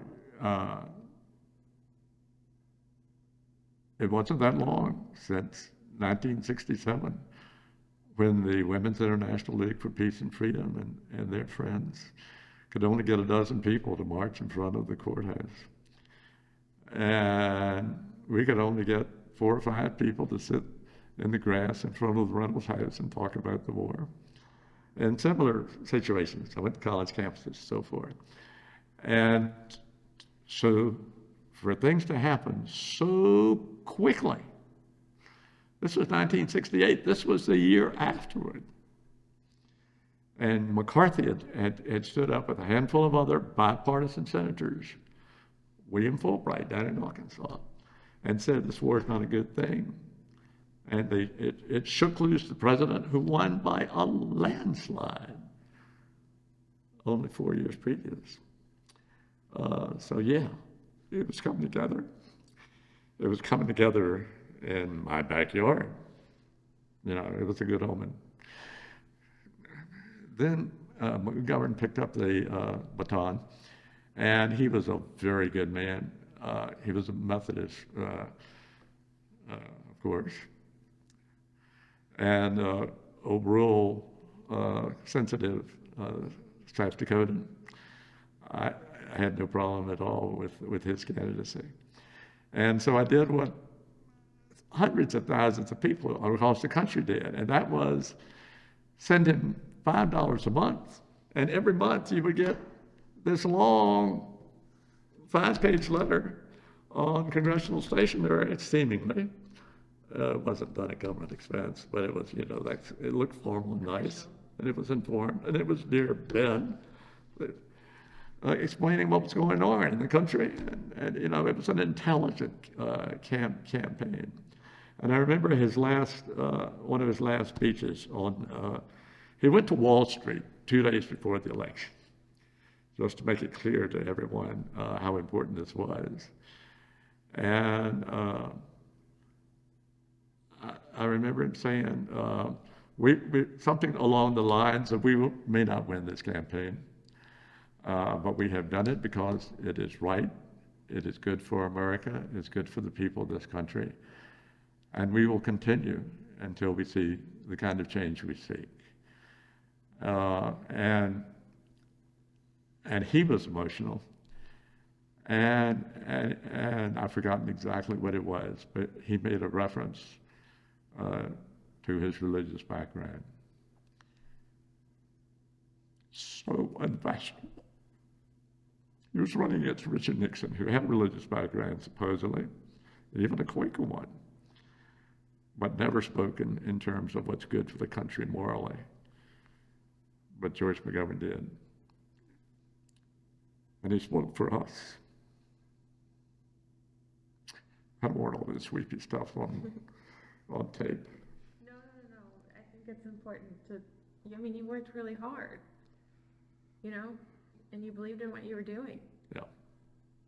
And when you see it culminate in these moments, Yeah. and think about it in a retrospective sense, I mean, it's coming back, you know? Yeah. And it must have been crazy to have, you know, have Nixon elected and then have him go down in a big ball of flames. Yeah. It was sad, very sad for the country. I think when you think about everything that happened, you know, the JFK was assassinated in 63, like MLK assassinated in 68, and you know, like the war and Nixon. I mean, that was, when we think about, it feels very traumatic right now, the times that we're in. I remember I mean, that feels like whole. I went up with hundreds of thousands of people who went to Washington, hitchhiked to Washington from Randolph-Macon, to see the casket roll down the street, and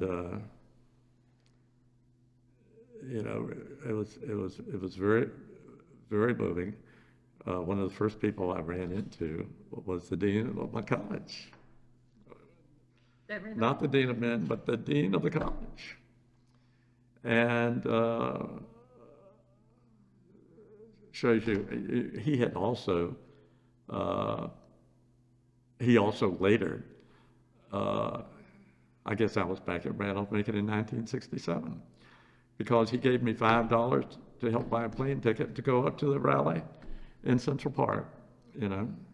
Anyhow, it was a very dramatic time. Uh, and I need to tell you about the first and most dramatic anti-war rally that I went to. It was the 1969 March on Washington. It may have just been called the mobilization or March on Washington, and it had the usual components. You know, it had organizers from around the country bringing grassroots people to protest. It had support from religious and political leaders. But what I remember is marching from Arlington Cemetery across the Memorial Bridge going toward Georgetown, and marching all the way to the Capitol, bearing the name, you picked up at the cemetery the name of a victim in combat of the Vietnam War, and you carried it with you the whole distance. Was it just American soldiers, or was it? It was just Americans, as I recall. We were focusing at that point on the Americans. Good point. And then we came to the Capitol, the backside where people come and go, and they had set up a barrier for the length of that front where all the steps are. And we would go orderly, file past the steps, and find a place. There was a little fence. We'd throw our name over the fence, and we just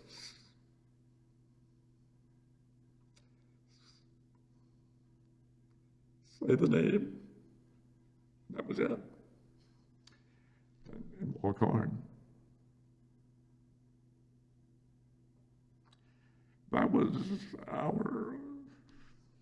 That was our witness to the members of Congress and the senators. That there's a real loss. That we were counting on them eventually to apply the pressure in whatever way they could. And there were some attempts to play with funds and to put incentives in, but it was a gradual thing. Probably the most important thing they did was influence our administrations in charge. Even though they were Republican, they got the message. I haven't given a crying version of this before. I think it has to do with I think it has to do with my age. It's just the day. It's the humidity. I can blame it on that, okay. And there's nothing wrong with having feelings. They are human. We are human. Would you like the tissue? If you don't, you can just hold it. Sure. Listen, I'm at the age where I get water in my eyes all the time, so that's part of it. Yeah.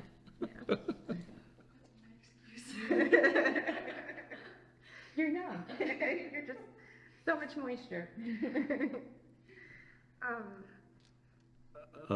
Did you? Go ahead.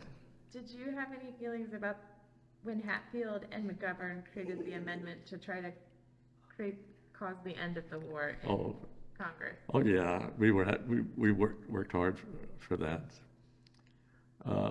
and it. I don't mean to deviate from the subject, but it was similar to other things that we did during that era. At the end of the decade, we worked together on lowering the voting age, Republicans and Democrats. What age did you want it to be? 18. Okay. Well, that was the best we could get. I'm not sure about 16. We can talk about that later, but yeah, I was very active in that in 1969. So people, you wanted to, because if they could go off to war, then you wanted them to be able Oh to yeah, vote. for sure. That was a great argument. The other was, of course, that we were just ready. To exert your influence, the people were ready to. You knew enough and you were invested even if you weren't in combat.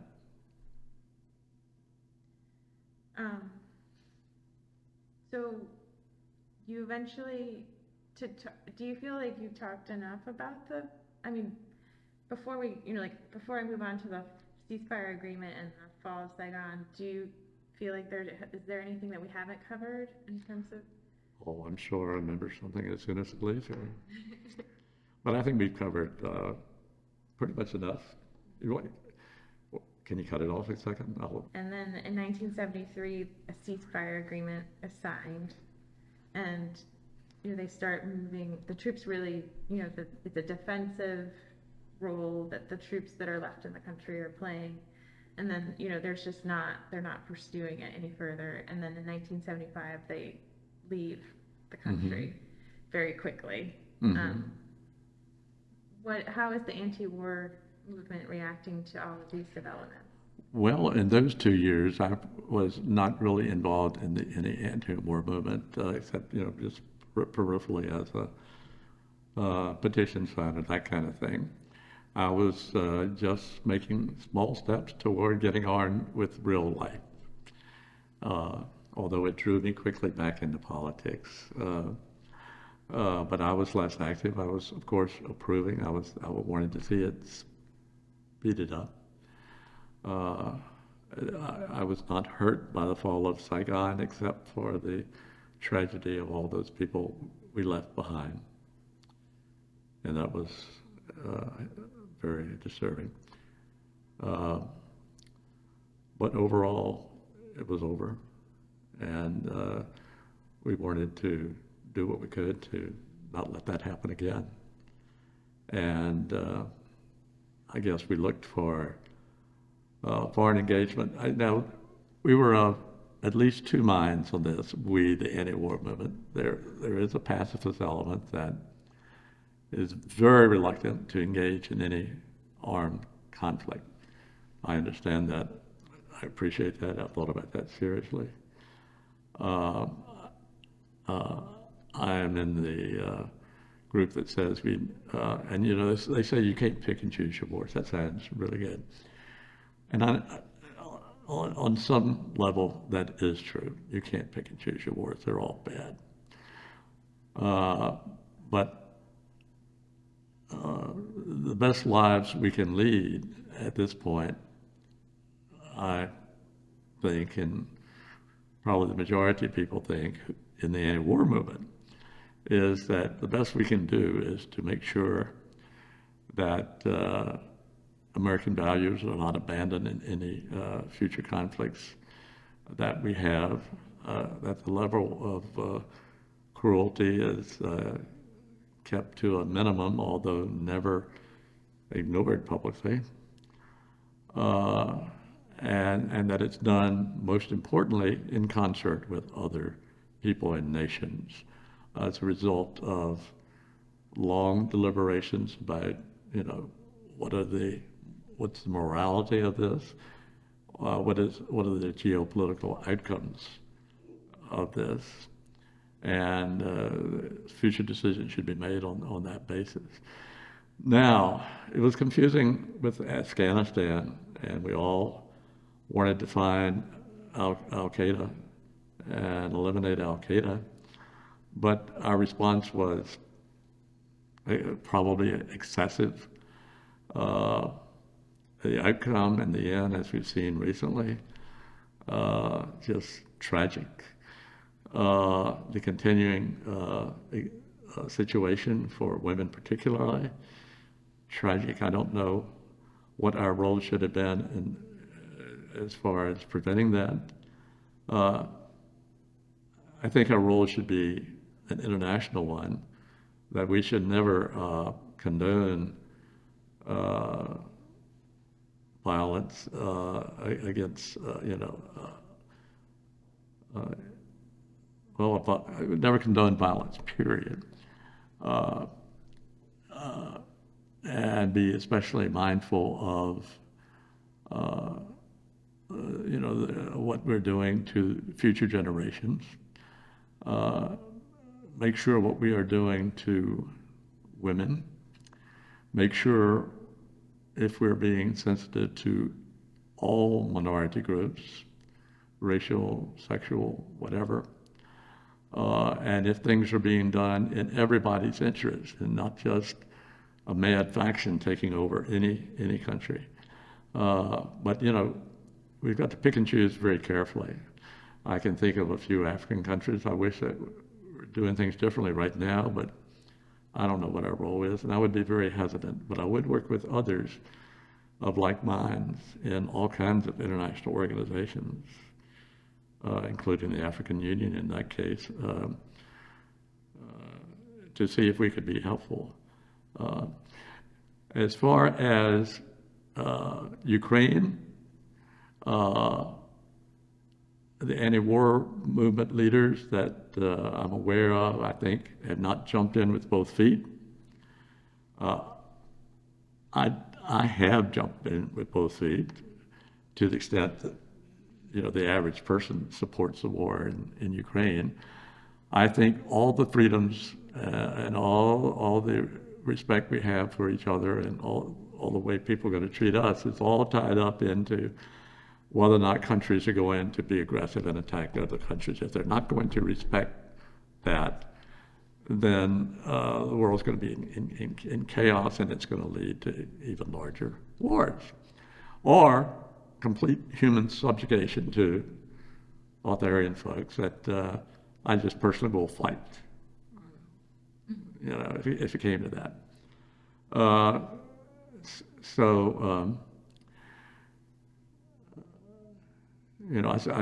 I support this war for that reason. I hope we can get it over with as quickly as possible. We're going to have to do some horrible things with the military in order to make that feasible.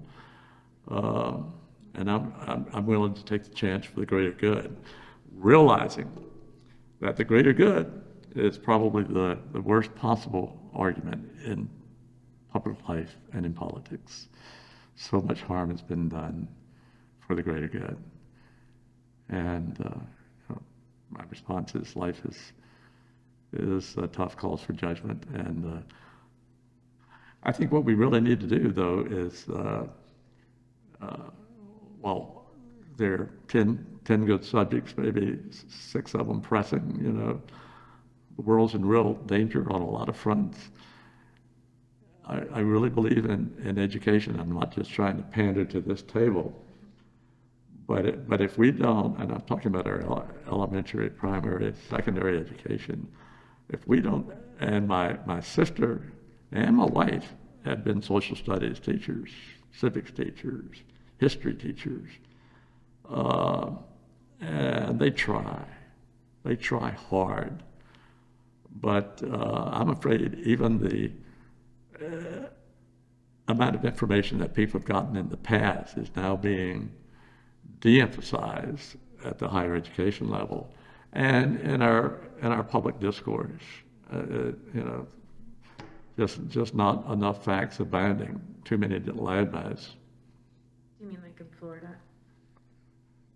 Like in Florida, how they're teaching kids in Florida? Oh yeah, that's an egregious example, surely.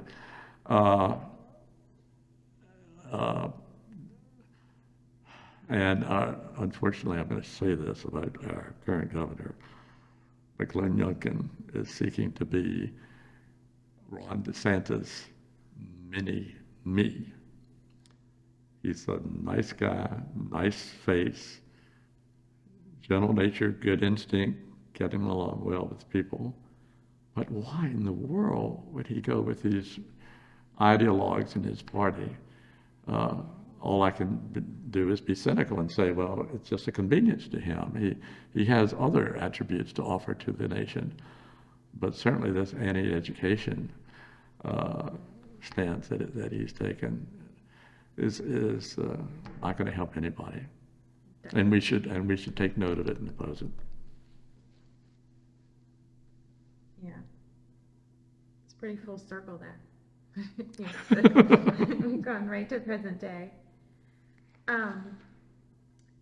just out of curiosity, I want to know about your wife Mhm. and how you said that she went to Mary Washington, she couldn't get into law school directly, she became a teacher. They had a special condition back then about you had to go to graduate school and something else and then transfer into the department. That changed shortly after we got married. So I- then, so then what is her journey from being a teacher and a co-campaigner for Well, Congress? How did she get to law school from there? By tolerating me and excessive degree and sacrificing obviously her own career. And finally her initiative said, we can't, we want to make more money. We want to live better, so we can do more things. And I'm law school, and I'm going to take out a small loan. There was such a thing then as small loans and small tuitions, and go back to school. So she went full time to T.C. Williams for 3 years, the second in her class, and was hired by Huntley Williams, which used to be by far the top law firm in town. Used to be. It's a little competition now, I guess. Well, that's great. And then what did you, so you went to VCU, you finally decided to commit to VCU, and you went to VCU and you got a degree in communication. I went back to school. General Studies, Communications, and Political Science. Okay. I went back to school. Do you remember when you started at VCU? No, all I remember is I was in and out of college between 1962 and 1996. And I didn't actually finish in 1996. I finished up about 150 credits at VCU a couple of years before that, say 94. And then I went over to see Dorothy Holland at VCU, who was in charge of Bachelor of General Studies degrees.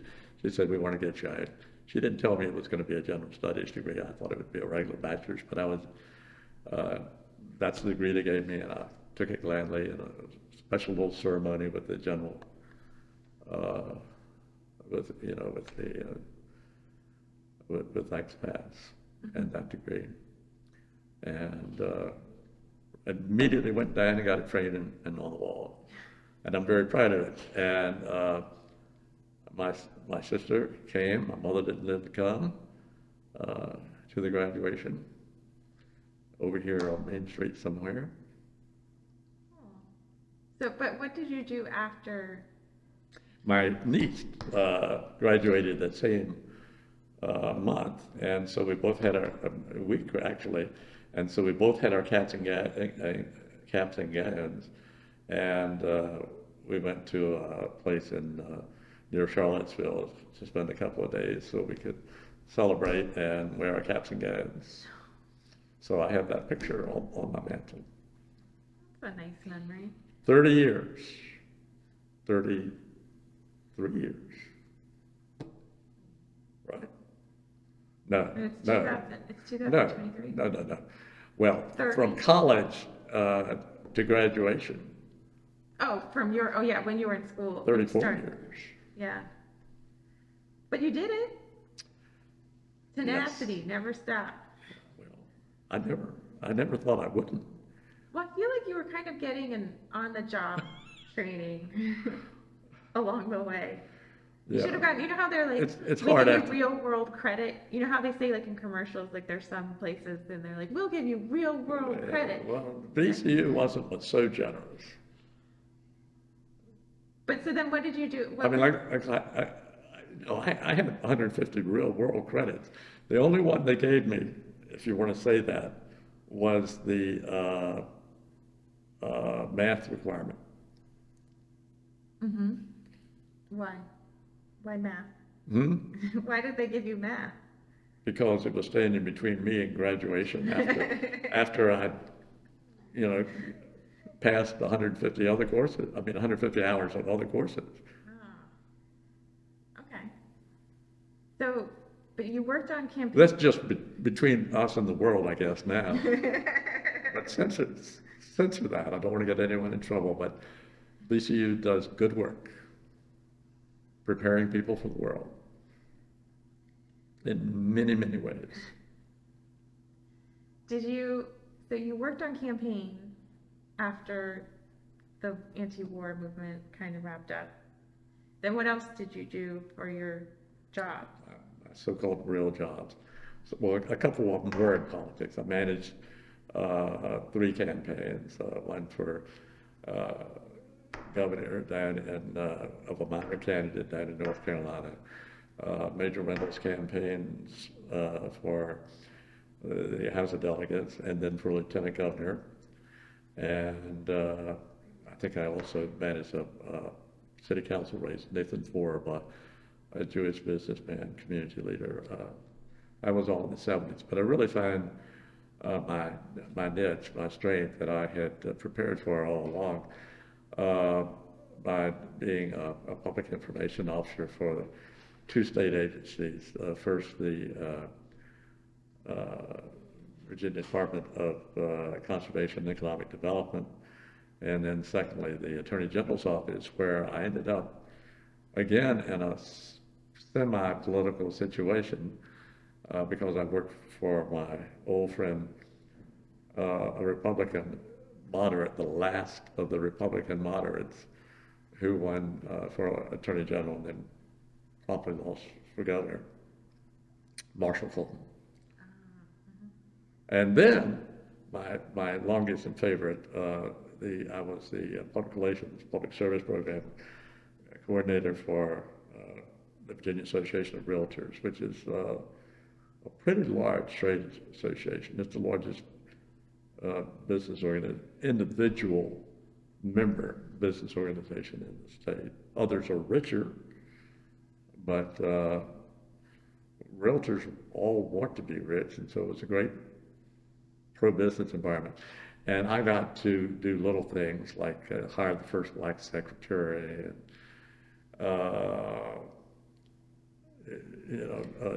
do other little things. I was the community service person. We did work with the members on a lot of just do good things.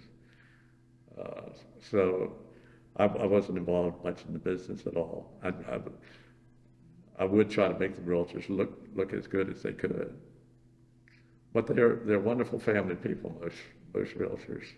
Yeah, I think a lot of women take that job because it allows them flexibility to have a family and sell real estate.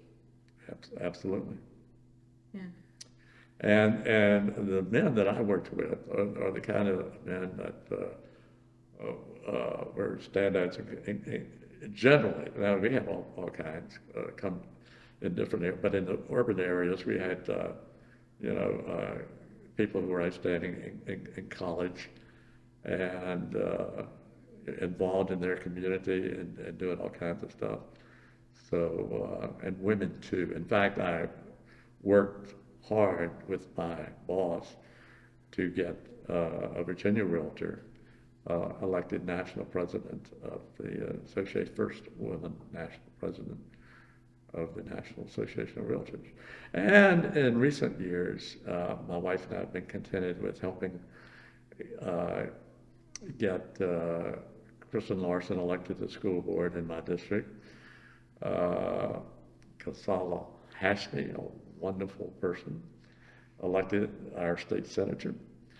And Dawn Adams, the legislator's first lesbian, is my delegate. And I worked best I could to make Jennifer McClellan our ex-governor, but we got shunned in that. A lot of people who should have been her friends after 15 years of public service did not give her the recognition she needed. But justice will be had. She'll be the world's greatest congressperson. Yeah. And the redistricting is shift. The districts ran, so Richmond is now in the 4th district. me and Sam Tucker. Sam Tucker's the famous civil rights lawyer who ran in 64 and 66. I ran in 68, and he and the department head of the Republican professor at Longwood were my co-chairman. In those days we had honorary co-chairmen. I was very proud to have those two, both civil rights veterans. Uh, Anyhow, they're the people who inspired me and helped me go around. And how do you feel about politics today?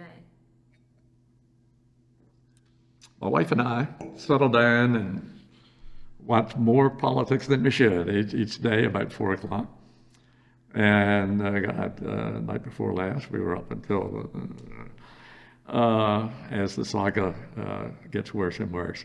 Actually, I think the fourth indictment against Trump is a good thing. It's great to see law enforcement at the local level. And there have always been people in Georgia, I need not name them, who have a hunger for justice. And funny, Willis appears to have just the highest degree of respect in Atlanta and Fulton County, the state of Georgia, and all those who've interacted with her since she became a nationally known figure.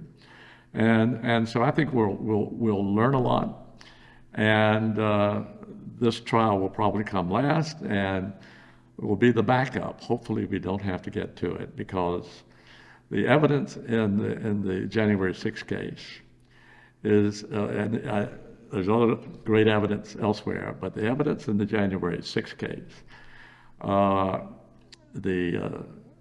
trying to overturn elections in various states, and the performance of the White House trying to manipulate the Electoral College is just so clear-cut and so utterly intolerable. I saw a famous Republican judge who's been prominent. He said it'll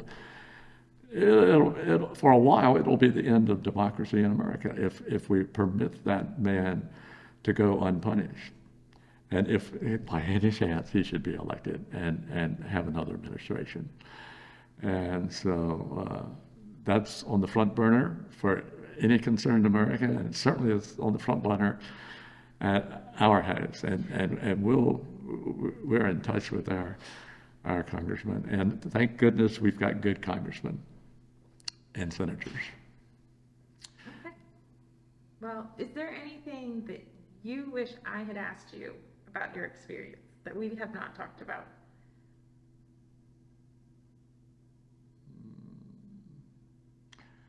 You've been a wonderful interviewer. I appreciate it a great deal. It's great to be on the record. I'm interested in increasing the dialogue about such historical events. I'm even more interested in moving to higher levels of understanding of the war and those who opposed it, and what's happening today, and seeing those things talked about. And unfortunately, right now,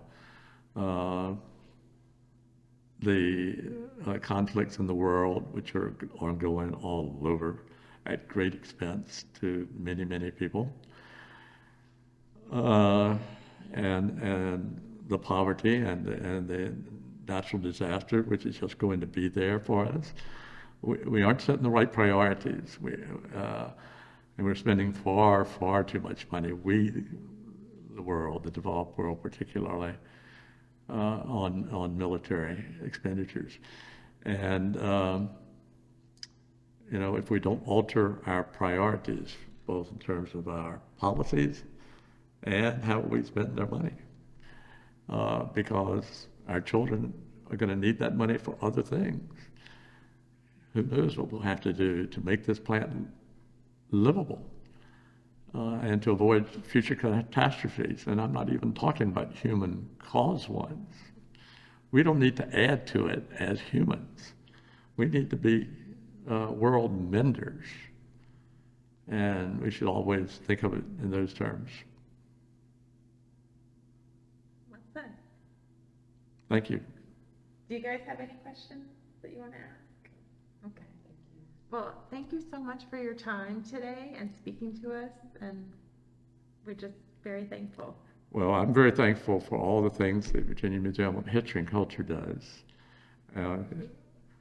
It was a pleasure for me to serve for just a few months recently on the City Culture Commission with your director and director of the Valentine and some other citizens. And the specialty of Dr. Raymond, public history, that's also a specialty of yours, is something I strongly approve of and hope to make a tiny contribution every now and then.